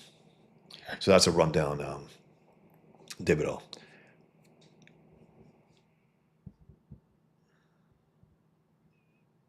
Hamilton Berger says, Israel was the country Tucker didn't visit that you asked us to guess, if I recall. Yes, Hamilton, correct.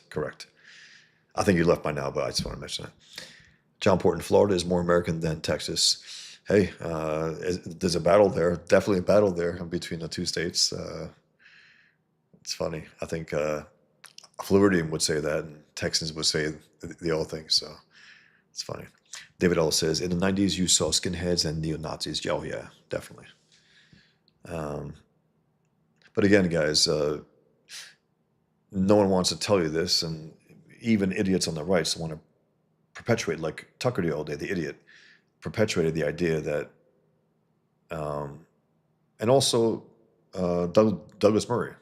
I like Douglas Murray. He speaks the truth about this enemy overall. By the way, you saw my little clip there when I talked about radical Nazism in my speech. Douglas Murray was there as well. Danny Greenfield and other people. And the audience loved it, I got to say. And again, I think it was because it's a hot topic. It's a tough, serious issue. And it allowed them to laugh a little because it's so ludicrous. To me, when I hear radical Islam, I hear radical Nazism. That's how stupid it is to me. I know this enemy. It's like calling radical communism as opposed to communism. It's like communism is evil. National Socialism is evil. Islam is evil. Why would you put something in front of that? Because you're trying to imply that it's not evil, that only the deviant forms of it is so-called evil. I got 20 on my counter, David L. Mikey says, they made the White House a rainbow. Don't put anything past the left. Absolutely not. Yo, Raul. How's it going? Yo, Bosh. David L. says, didn't the FBI drop them off the venue? No, they didn't drop them off. They were, the FBI agent was in front of them in a separate car, driving ahead of them, and drove off as soon as he opened fire, And taking pictures, by the way. The FBI agent was taking pictures of the thing. Why? And he took a picture also of the cop who ended up getting shot. What's that about? I don't know. I want to know. I went to FBI headquarters in a certain state that I was in. I'll put it that way. And I was pissed. And I would let them know that I was pissed. And knowing that they wouldn't, give up anything. But I said, guys, this is unacceptable here. You guys would have left us to die. You knew guys armed to the teeth were going to come to kill us. We got to get to the bottom of it. Raul Julia says, Bosch, maybe you could give us a prompt and chat can do their own Mohammad. LOL. Go for it, man. Go for it. Again, I did this one as I was just speaking before answering some questions. And it's 5-3-25. 5-3-25. 10 years after the Garland attack. It's still technically speaking on that date. So if anyone wants this, let me know. Give me an offer I can't refuse. Huh. It's just, it's pretty cool to draw it on this day also. I'm going to read a few more comments, guys, and then I'm going to read this. I'm going to read this thing that got 1.2 million views. People shared it a lot. I have, David All, I have drawn Muhammad as a pig. Indeed, I did. Lux, hey Lux, how's it going? Hell. Mikey Get says, I've been drawing Muhammad because F you guys, I can. Absolutely. Awesome, Mikey. Chopper, early as usual. Huh. It's funny. Diana, Barack Hussein Obama's FBI 2015. Absolutely right. Chopper, what the fuck? UK is also in trouble. The government is covering for these, arresting people for criticizing it, worrying that FBI and powers that be are mixed up. Absolutely right. It's a terrible thing. Terrible. David says terrible. Chopper says totally correct. The unfortunate truth is that jihadis are correctly interpreting the religion. The moderate do not understand their book properly. 100%. That's why people talk about moderate Islam. There's no such thing. Now, there are, technically speaking, passive Muslims, lax Muslims, sure. They don't. But then, again, the reason why we always hear about these lax Muslims is because devout Muslims are monsters. That's why they always want to talk about these alleged lax Muslims. And again, they're hacks to their religion. They don't give a shit about their religion. Fine. But don't try to label them. Don't try to paint them as Muslims, as devout Muslims. That's a lie. Complete lie. Okay, so let me read this, guys, and then let me make my pitch for Pigman. Well, I have some eyeballs here. I would love to you guys to back it. If you like John Malin called the most important comic in Comicsgate. Appreciate the hell out of that, John. And I think because, again, it's for the idea of taking on this threat and the dangers you face for it. I think that's why John says that. John understands the threat. Okay, so why I draw Muhammad? I've drawn all my life, but I never drew Muhammad, even though I was raised Muslim and I was told he was a great man. And then in 2005, Muslims threatened Danish cartoonists with death for Draw Muhammad. Like 9/11/01, the event was a flashpoint in my life. Free speech was under attack by the same enemy who flew planes into our towers and who continued to wage a global jihad on civilization because a weak West refuses to defeat them. And in the face of this attack on free speech, many in the West refused to publish the Danish Muhammad cartoons, purportedly out of respect for Islam, but in reality because they're self-loathing, gutless turds who have no principles. Many in the West became de facto Muslims and submitted to Islam, and the enemy watched, pleased. That's when I decided to draw Muhammad not to taunt Muslims, as I'm accused of doing, as if taunting should lead to death, threats, and death, but to draw what the Islamic enemy doesn't want me to draw. Defying evil is not quote-unquote taunting.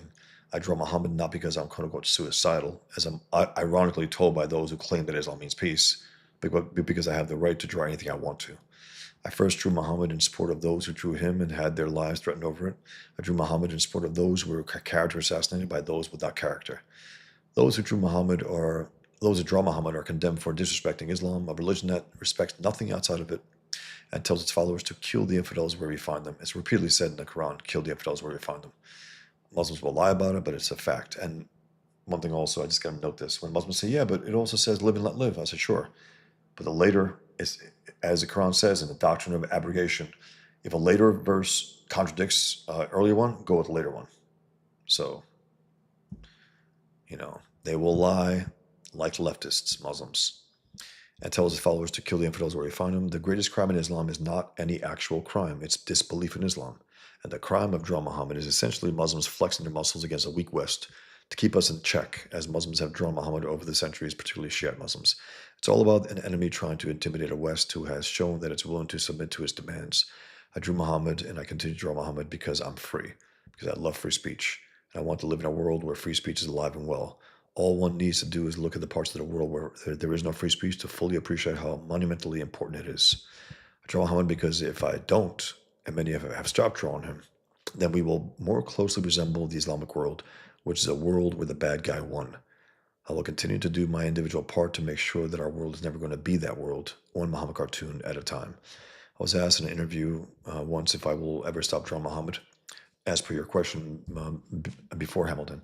And I answered, no, while it's not a joy to draw something that brings death threats, it's the death threats that will have to stop before I ever stop drawing Muhammad. And so I continued to draw Muhammad despite death threats, despite the fact that most publishers will never give me work because of it. The enemy goes undefeated, and they continue to threaten us with more attacks and personally threaten me for drawing Muhammad cartoons. I'm asked, aren't you afraid to draw Muhammad? And I answered that I'm afraid not to. I can't imagine letting savages dictate what I draw. Savages who murder human beings over cartoons. That's intolerable. And they must be fought on all fronts, and I fight them by drawing Muhammad. Also, guys, check out an interview I did for Rare Foundation USA. It's on Rumble, RAIR. Check it out, guys. It's about a half hour. I go through, it's basically a follow-up 10 years later, where we are and why, and so on. So those who are new here, appreciate you guys being here. Thank you very much. Those who are new here, I write and draw a comic book called Pigman, which is an anti-jihad comic, an anti-Islam comic. It tells the truth about this enemy, and it's interesting. It's like I try to make it, no matter what I'm doing here, I'm trying to tell the truth here. I'm trying to get to the ideology, trying to get in the mind of the enemy, but I'm also trying to be an entertainer. I'm trying to make it as entertaining as possible. I think I succeeded. I think I integrated it pretty damn well. That's important to me because, again, I've read those Ditko tracts, which is what they are really, of Mr. A teaching philosophy lessons to scumbags in alleyways. In this life, you must understand that A is A, and I can't do that. I can't allow myself to do that. I have to integrate my philosophy, my ideas, what I learned about Islam into the story, into the characters, and it comes out naturally from their mouths. From the debates I have, from the TV, interviews that I have with the characters and so on. Let me show you a trailer here, guys. I'm going to show you a trailer. Check it out, and I'll get back to you right after that.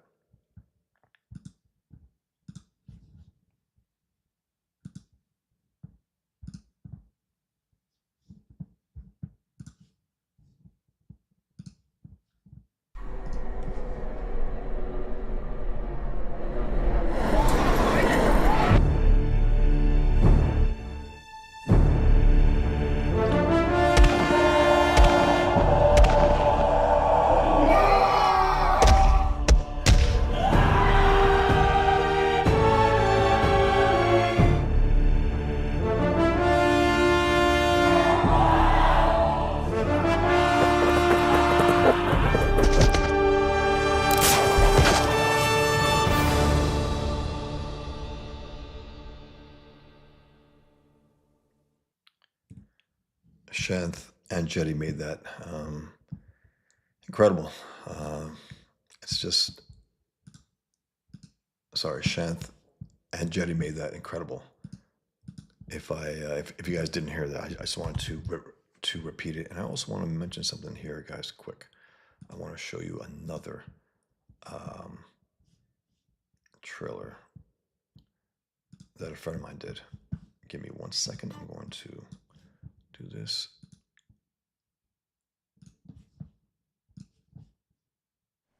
My name is Bosch, and I'm a recovered Muslim. I was born to Albanian Muslim parents in the Bronx, New York, and I forgot about Islam for years. 9/11 hits, and it all comes back to me. And that's when I decided, okay, I'm going to respond to this with my art. I'm going to exploit the Islamic enemy's bigotry. And I wanted to have this big force of nature wrapped in pigskin leather and go after him. He's an ex-Muslim himself, like me, and just go out there and pummel them out of existence. It's based on my life, my reaction to 9/11, my Muslim background, and then I bring that forth to the brothers and the twin brothers in there. One is a recovered Muslim, one's a born-again Muslim, and one of the brothers, the recovered Muslim, creates a comic book called Pigman within the story. He's my stand-in. This is a special edition of Pigman #1. It has bonus material, extended scenes. So I just want to thank you for taking your time to listen to this and consider getting Pigman #1. Thank you.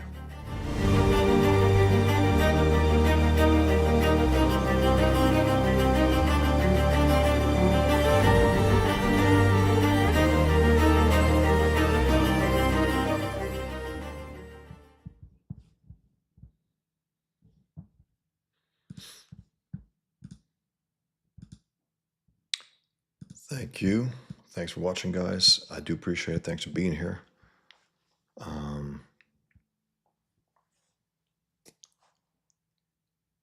Okay, let's see. Wow, there's a lot of stuff here. Just got a number of comments. Give me 1 second, guys.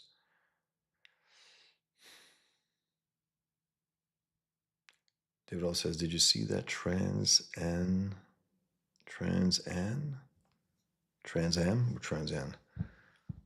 Roll Julie says, I'll draw Mohammed. What have I got to lose? Chat, got any good ideas? Absolutely, guys. Go for it, man. The more the better. I think everyone should, at least once, just say, you drew Mohammed. At least. Even if you can't draw. By the way, guys, this is also a telling thing. When I made my Draw Muhammad challenge, 2018, even though it wasn't published, out of fear, I published it on my website. I sent it out there as wide as I could. I got about 6 people who took me up on my challenge who don't draw. And I'm going to publish their cartoons in my next volume of Muhammad cartoons. They don't draw, and they drew it. So that takes nerve. That's, it doesn't matter how you draw Muhammad, it's that you draw him. That's the point. Art says, I have an absurd idea for Pig Hamid. Small, nefarious pig in a turban, always scheming to do evil. Hilarious. I did draw him as a pig, and it's published in my first collection of Muhammad cartoons. Let me show you something quick, guys.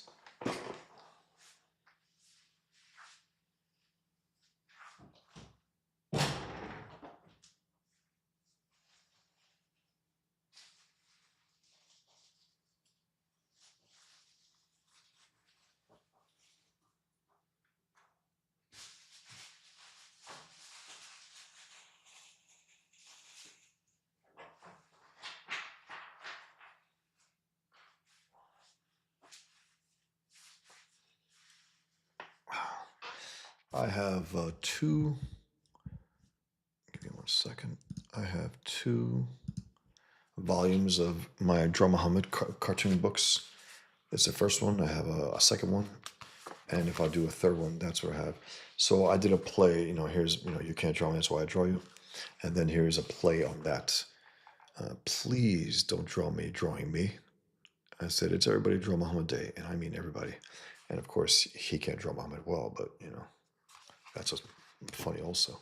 And then I draw him on the inside front cover with a peace sign, bloody as hell, and it's a double page spread. And again, I draw them in all different ways here. It's fun. Here's one. It was on Muhammad. And then I have, again, volume 2.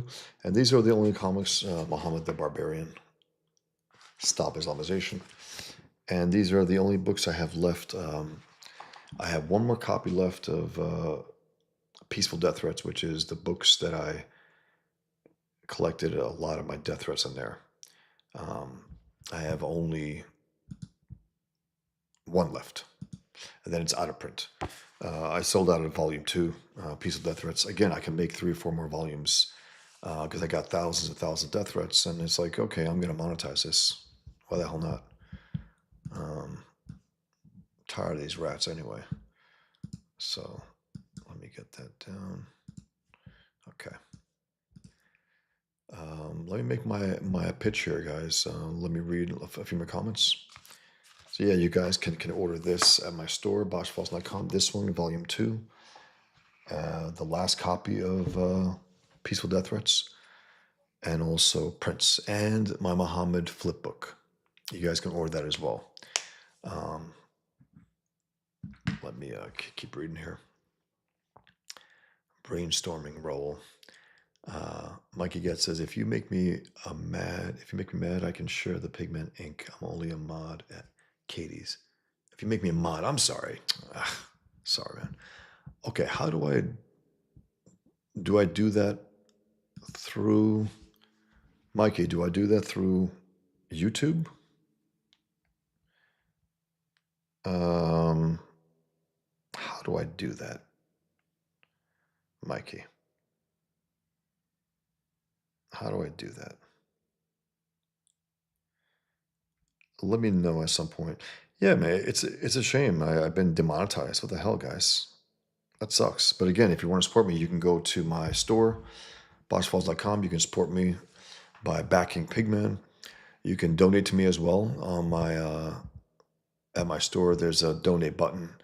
It's you gotta scroll. You have to scroll down a bit, but you know, um, I can always use the support to continue doing what I do. Um, I would appreciate it. And you can become a patron of mine also on Patreon. Um,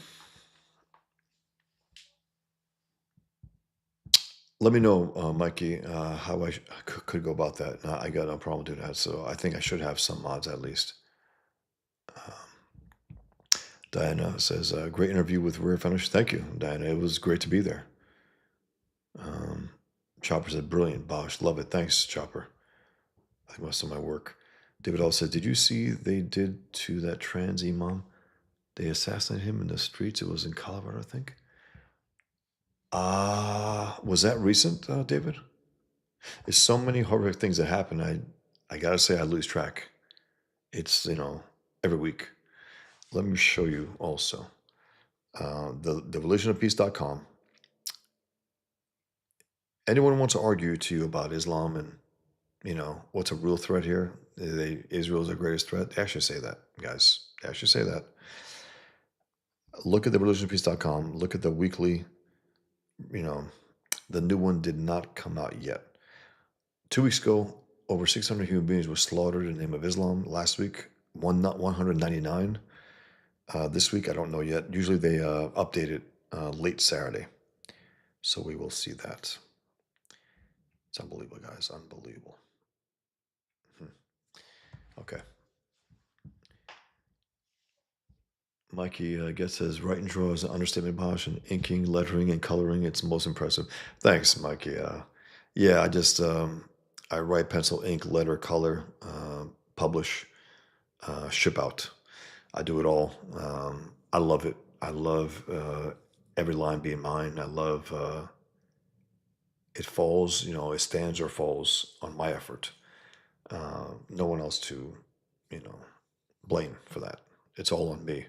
I like that. Thanks, Mike. Appreciate it. Um, Tabby X Taba. Same happened with a gay man in South Africa. Yeah, they practice homosexuality. Muslims. They do. They have their ashnas in Afghanistan. They're young boys on the side, and since they do the quote unquote pitching, they're not gay, right? You know, and they abuse these boys, young boys, pedophilia, vicious bastards, and it's a traditional thing in that part of Islam in Afghanistan. Um, Terrible. Thanks, Anna. Yeah, it is an awesome trailer. It really is. Both of them. I'm going to switch out one for the other every so often, just to mix it up on the campaign.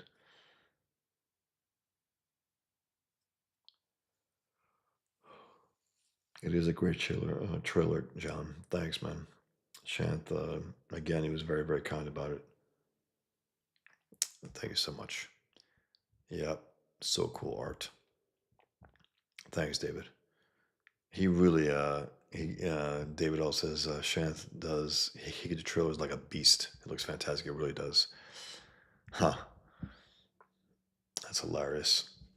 David also says, how do you carry those beach ball sized nuts around, Bosch? It's so funny. There was a cartoon that someone did, or someone posted a meme. It said, this is Bosch Falls, and it's a guy with one of those, what do you call that? The rollers, whatever? I don't even know. Like the construction workers wearing two big balls were holding it. I think it's hilarious. I think it's very funny. Um, Mikey says, Bosch, it is monetizing his haters. It is. That's right. It is monetizing his haters. It is hilarious. It's true. I actually did monetize my would-be murderers, though. It's a little different than monetizing yo haters, yo. I monetize my in peaceful death threats. Again, I got one left, guys, of the peaceful death threats, volume one.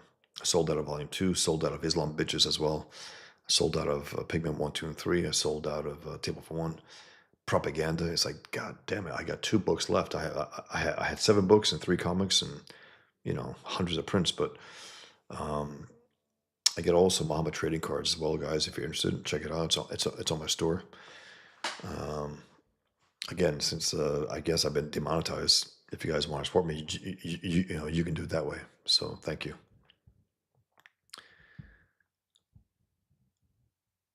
Hey, Elliot, how's it going, Elliot? How are you? Okay, I can make people mods through YouTube. Okay, because I'm on here. I'm on this platform, Ecamm, that I do. I'm not, on YouTube or X. I can access them here, but I guess I do that at a certain point. Can I do it post show? Go to the certain individual and do that, or I don't. I just don't know. Um, Jarvis says I have educated myself on Islam. I think everyone needs to, but the shit I have learned, the things in that book, I don't understand how anyone can believe it. I know it's preposterous. It is, but I will say this also, guys. It is boring as all get out.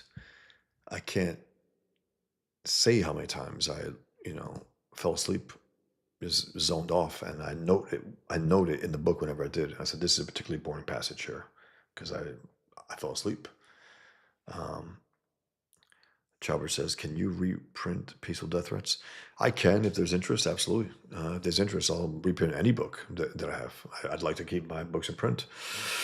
And on this campaign, by the way, I was asked to add Table for One, so there'll be a new printing of Table for One on here, which is my first graphic novel, which is here. My first graphic novel here. 21 years old, 2004, it was published. Even though it was done about 2002, I was sitting on it for about a year, so almost 2 years. Um, I sent it out to Joe Quesada was interested. He loved the back of the book where it says, "I walked through the card room, not a soul in sight." He loved that. He wanted more, so I sent him it. And he was sick. He got in the hands of his assistant editor. It was Axel Alonso, who probably chucked in the garbage 100%. I almost guarantee. Because while it's not as explicit as Pigman and most of, there's enough commentary in there where you're like, this guy's not a leftist. It's clear that he's not a leftist, which is, I gotta say, I'm a little surprised why I was nominated for an Eisner as well. And for Russ Manning Most Promising Newcomer Award. A little surprised. Honored, but surprised. So this is also going to be reprinted as well, which is awesome. I want it on my shelf. I want all my books on my shelf. Again, I have only 2 left. One copy of Peaceful Death Threats, and I have probably a dozen copies of Volume 1 and 2 of my Mama cartoons. So once they're done, they're done. I used to have them, you used to get whatever, try to refill here and there, but I don't want to do that unless there's a nice, healthy order to do that.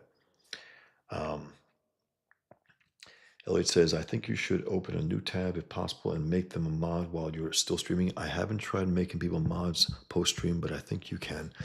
You know what? Give me 1 second then. Give me 1 second, guys. If Mikey's still here, it's best to, I think, give mods that you trust and that you actually would like to be mods. So give me 1 second, guys. Let me see what I can do here.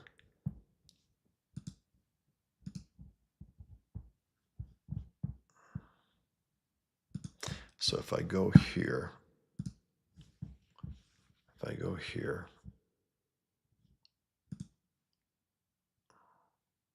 boom. Standard moderator, managing moderator, can manage block words and change, can review and remove chat message. I think the standard moderator is good, right, guys? Or you want the, let's see. So Mikey, you're a moderator here. Thanks for mentioning it, Elliot. And then let me get back on here. Let me make my pitch. If you haven't backed Pigman, I would really appreciate your support. Something that I bring everything I can to. Again, it's my years of loving comics and reading them and writing them and drawing them and everything. And I studied Islam as if my life depended on it. I wanted to know what's in the enemy's head, what they might do, and how to defeat them. And knowing their weak points, knowing the fact that they believe that if they come in contact with pig, pork in any fashion, they might lose their shot to go to paradise. So what do? I wrap my anti-jihad superhero in pigskin leather. Um, the psychological warfare. I think it helps, and to the point where they start to slice their own throats and shoot themselves in the head when the guy warns them that's forbidden in Islam. You can't you can't commit suicide. And then at one point they get into a circle jerk. Five of the jihadists, they put their guns to each other's heads and they count to five and then blow each other's heads off, so they're not technically committing suicide before Pigman comes. Pigman sees them, and this one is still alive. He goes, you can't blow your brains out if you don't have any, He's roasting him. And the guy says, I'm an American. I'm an American. And Pigman leans down and goes, American, in quotes. He goes, you're not American. He goes, you murder Americans, and that's why you're dead. And he crushes his skull and goes to the next scene, because he goes on a rampage across the Islamic world and all the hellholes to commemorate 9/11. He wants to make them think about 9/11 in a different way, not to celebrate it. Um,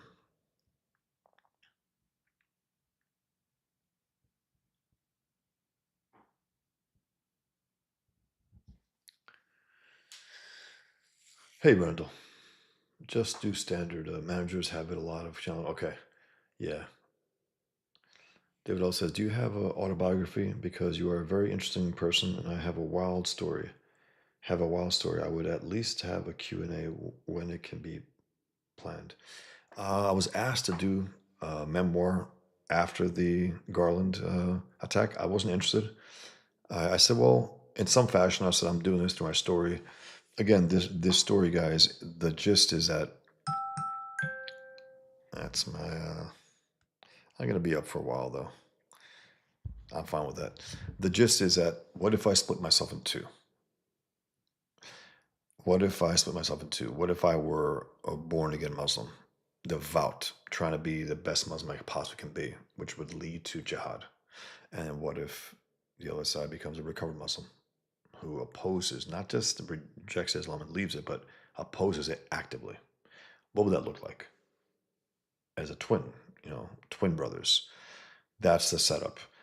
And I think it may have came as simple as this: the twin towers, the twin brothers, the twin stories, the two-headed eagle, the Albanian flag, and all that. I think all those things, I think, came together.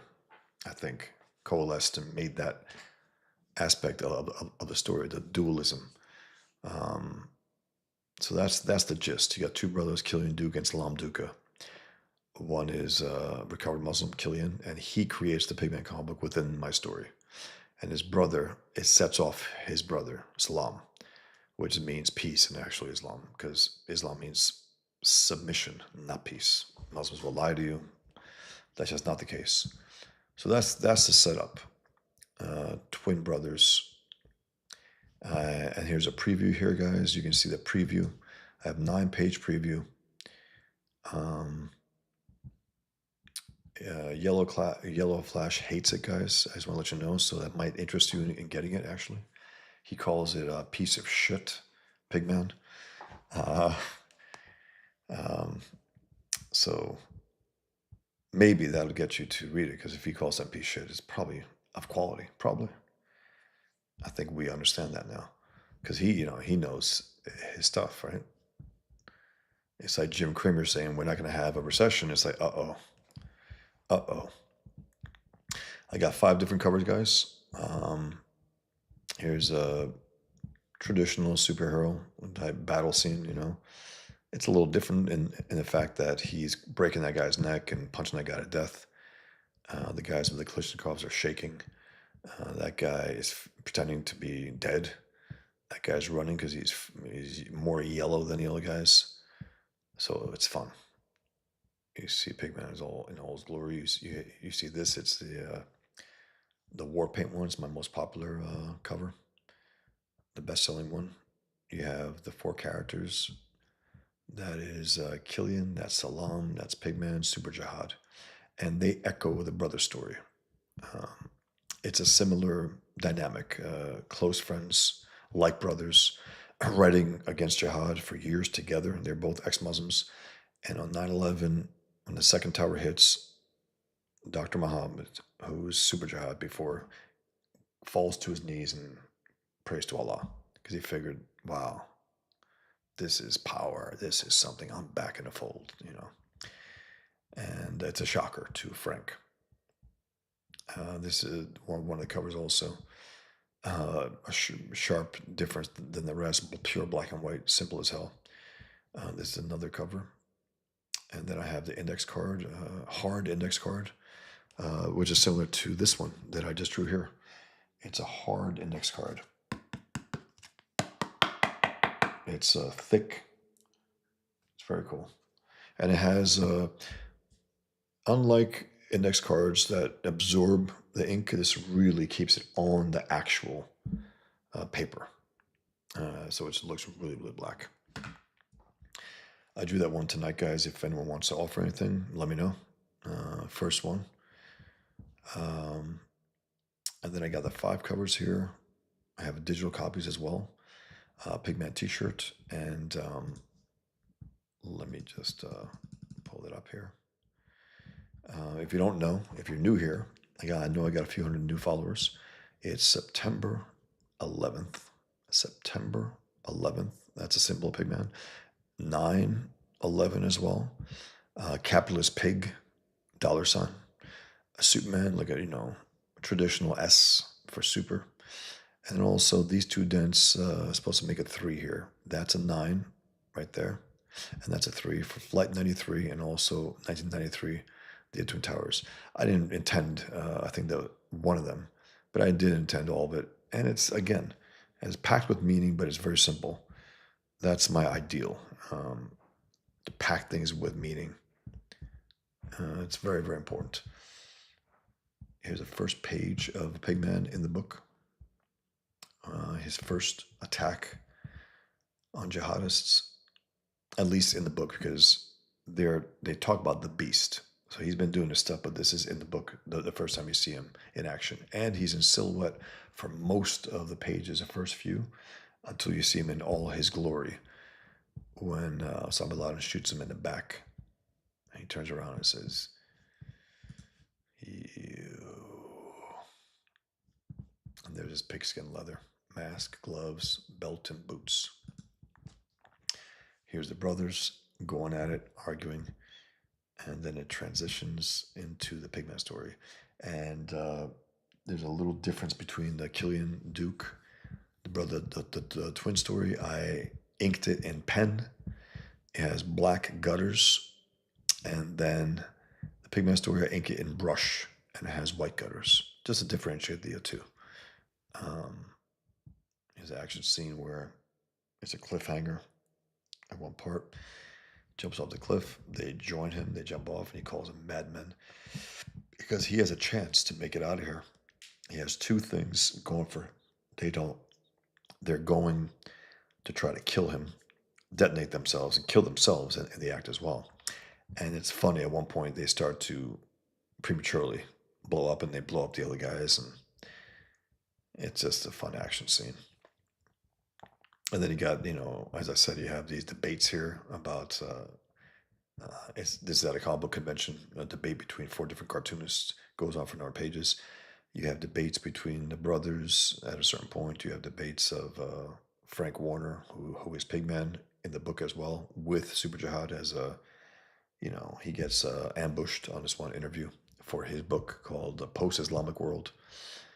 And then I got Pigman commissions. I have original art as well, guys. That page I just showed you before, the first appearance of him in a book. You have the original art for that. Table for One, my first graphic novel. As I pitched it, in conventions for years, Dirty Harry as a waiter. That's my pitch. One night in an underground restaurant, in Manhattan.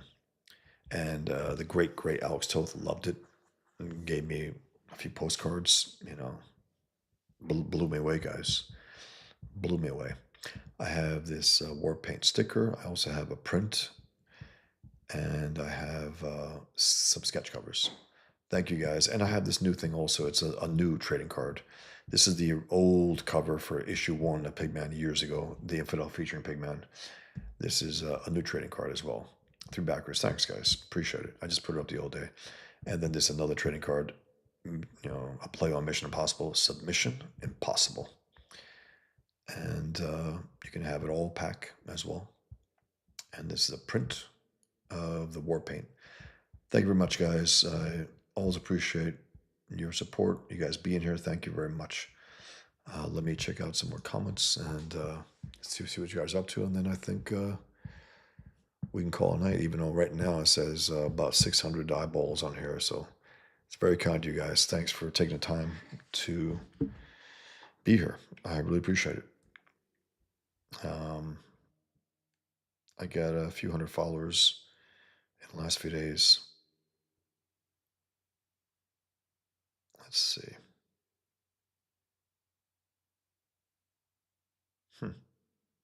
Okay. Interesting.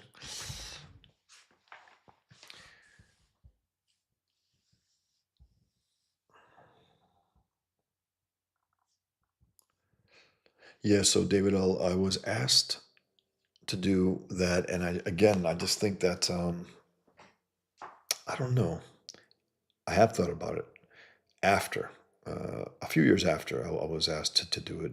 A few people were telling me. I said, "Would you be interested?" They said, "Yeah, I would." I said, I don't know." I said, "You know, I'd like to be as forthright as I can, and I really can't be in a lot of ways. Maybe at a certain point I might be able to be a little more forthright in terms of my life, people around me, and so on. But I just don't want to endanger anyone. But could be. But again, I think this for now, this is the closest it gets. And it's interesting because the more I go in the story of Killian and his brother and Pigman and his war with Superjihad, the more I think I might bring of some of my life into it. The Muhammad contest, the Muhammad cartoon contest, there's going to be something in there. And it's going to be something, a significant reason why Killian, you know, draw again, let's just say, at a certain point. And it's something that is forbidden. So, anyway, he'll be echoing my life a little more. I echoed his life. It's so funny because he got on TV before I did. I put him on a television show on Ox News in the comic, and then I went on the Daily Show and then Fox News a number of times. So he beat me to it, my fictional counterpart. But I think he's gonna follow me in some areas as well. Um, it's fun, It's fun doing these things. It's very organic, very real. You get connected to these characters. They start to breathe. They really do. You start to understand them. You start to say, okay, you really know them. You really know what they're gonna do. It's awesome. It's an awesome thing when it comes alive for you like that. So thanks for asking, David. It's possible at some point if a publisher comes to me and shows real interest, yeah, I'll definitely consider it at that point. Outside of that, I don't know. I think I'm gonna keep it to fiction for now. I love doing my I love doing my stories. Um,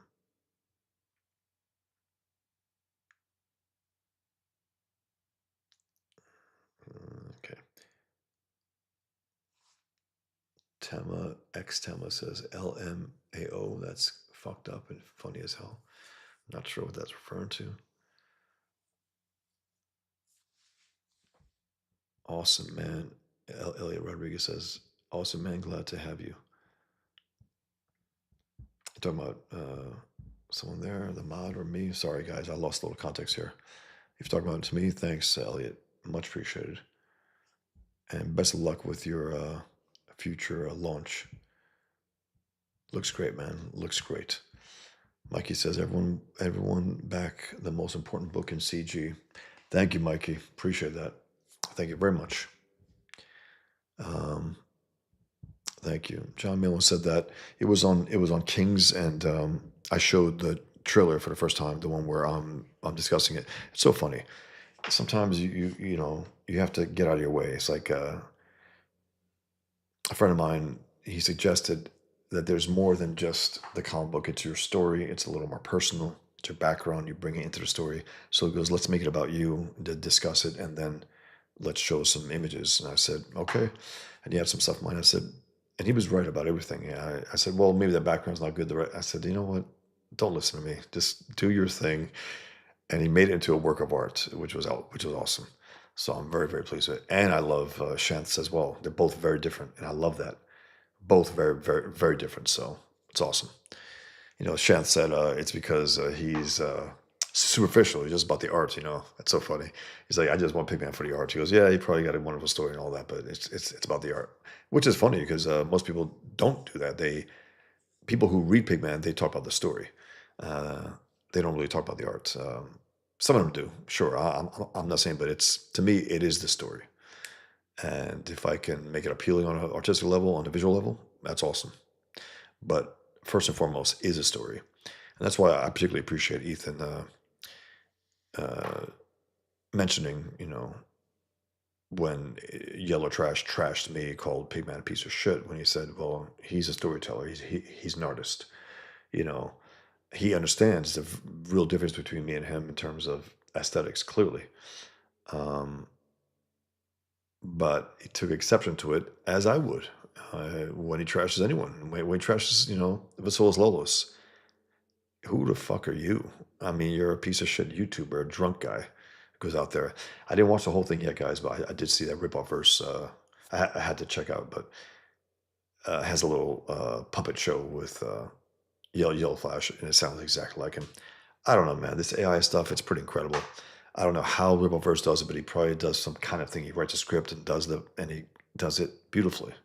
Derek July's sounds like Eric July exactly, and Yellow Flash as well. So it's very, very good. Um,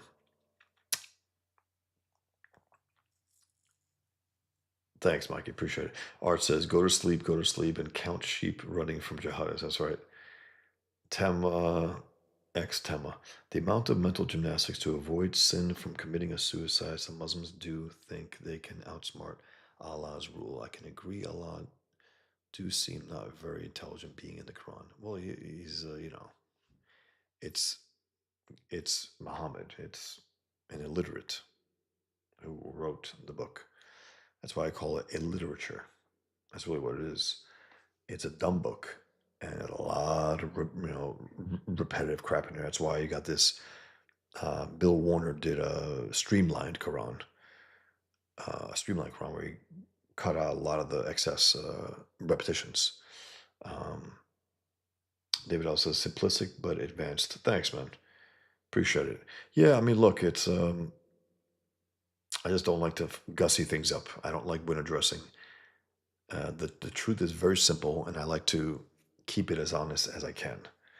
That's my thing. I just love impactful, you know, images more than trying to impress. Or, as I always say, even when I was younger, I had this.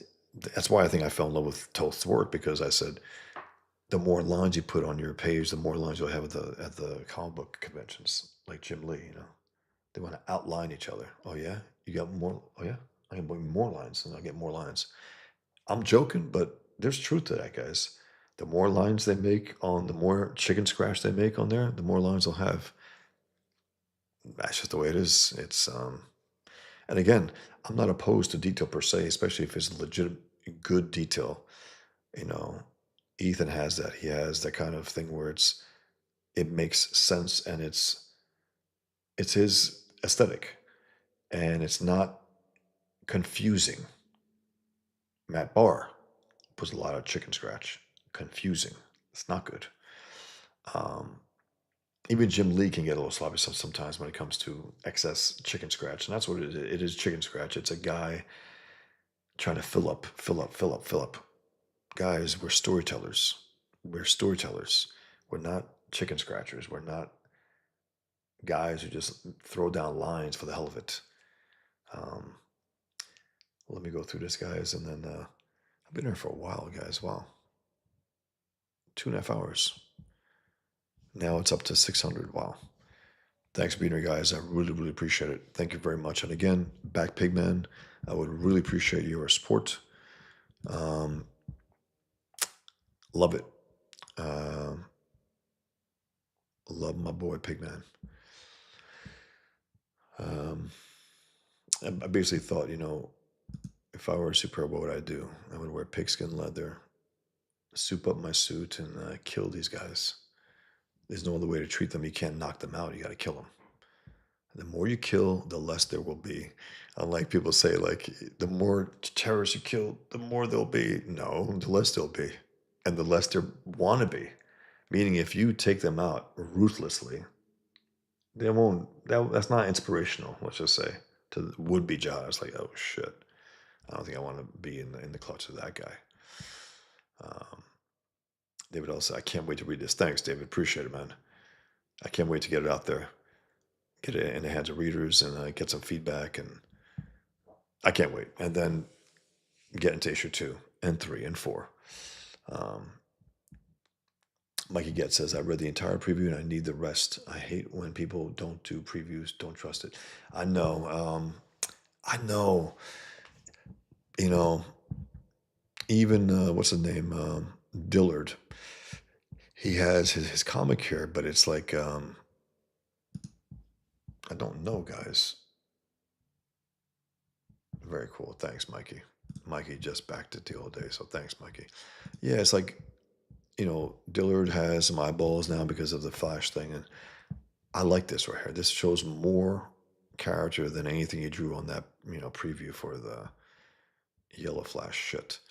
But these are small covers here. You got the main cover angled. There's no straight shot of it. There's no big shot of it. You can't do that. You can't do that, Dillard. Show it off. It looks good. Show it off. You're not giving anything away. You got to give it away, at least a cover. Give it away to the reader and say, oh, he looks like the Phantom here. He's hiding his art. I don't understand. I don't understand, but it looks better than that Yellow Flash shit. 1 second, guys. I'll go here. Yeah, 9-page review. I think it's important. And again, these are still the unmastered. I'm remastering it, so they will be different. Not all of it. Some of it for sure, and added pages, added moments, some double page spreads, some splash pages as well. Little different transitions maybe between certain scenes here and there, so a little different. But I gotta pick and choose my best spots where I think I can improve it. I'm not going to mess with things just to mess with them. If I can make it better, I will absolutely do that. So, thanks for ordering, guys. Really, really appreciate it.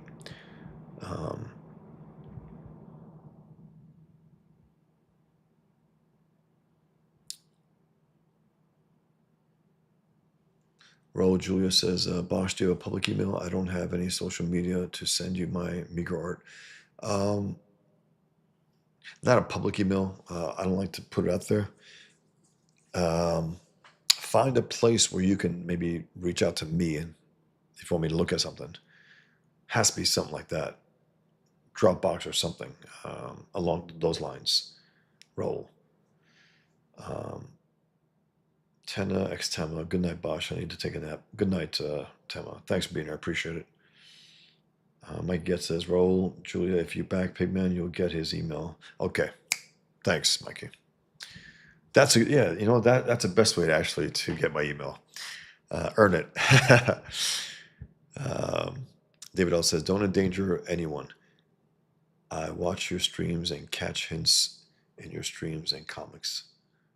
Don't endanger anyone. I watch your streams and catch hints in your streams and comments.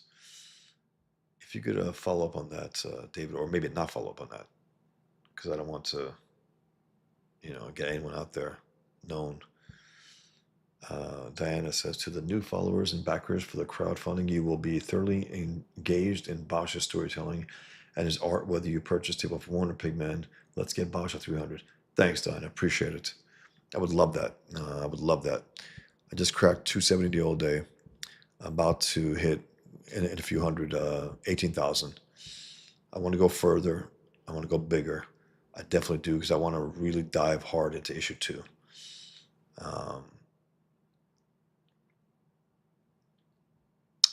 Less tells a lot more, in my opinion. Yeah, David. Less is more in the sense where, storytelling wise, you don't want to overload sensory. You don't want to overload, because you do that. I think what a lot of artists, they do this, and you're like taken aback by all their lines work, and it gets in the way, and you're focusing on that, like, oh, that line worked.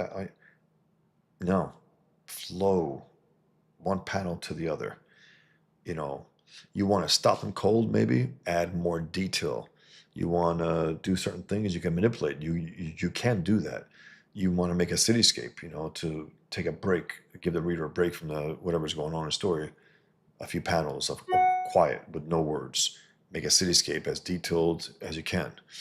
To first, for two reasons: to set to establish the new setting, and also a nice transition and a visual feast. But then when you get into the story, you don't want to have that same kind of thing where you have two people having a conversation, you show this incredible detailed background with a cityscape and all that at every panel.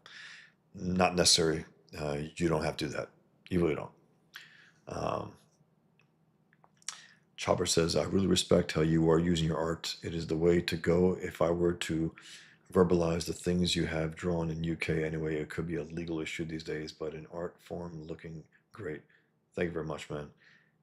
I mean, to me, Chopper, when I saw the commissioner of police tell Americans we better watch ourselves because they could extradite us to the UK if we break the law with our social media posts, I was so offended. I drew that bitch as Mohammad Hitler. I drew him with a turban with a Hitler mustache, tagged him, and then that night I drew Muhammad on a stream that I was doing.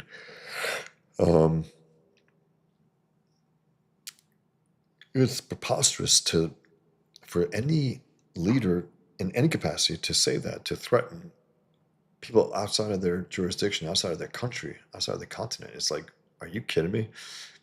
It's preposterous and dangerous as hell for the people there. You guys gotta win back your country. The people have to save the UK. You have to. That's the only way it happens. It's not gonna happen by any leaders, and I mean any leaders. The people have to save it in the end. And by people, one of those people could end up being a leader.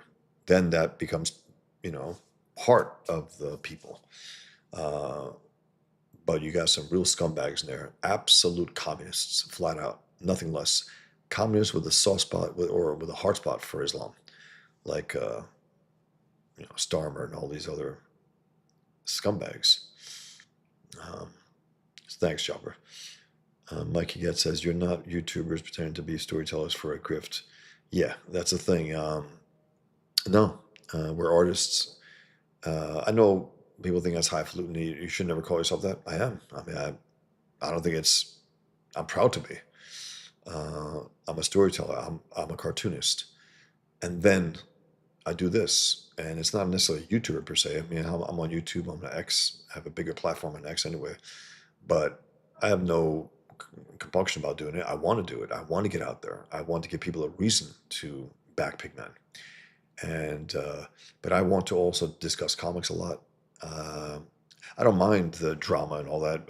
I love that stuff. I watch Trashcast. I enjoy it. It's politics, it's culture, it's comics, it's criticism of others. It's funny. So I don't mind the drama. Guys, the whole process drama. You get the comic books, Heroes versus villains, superheroes versus supervillains. It's all about drama.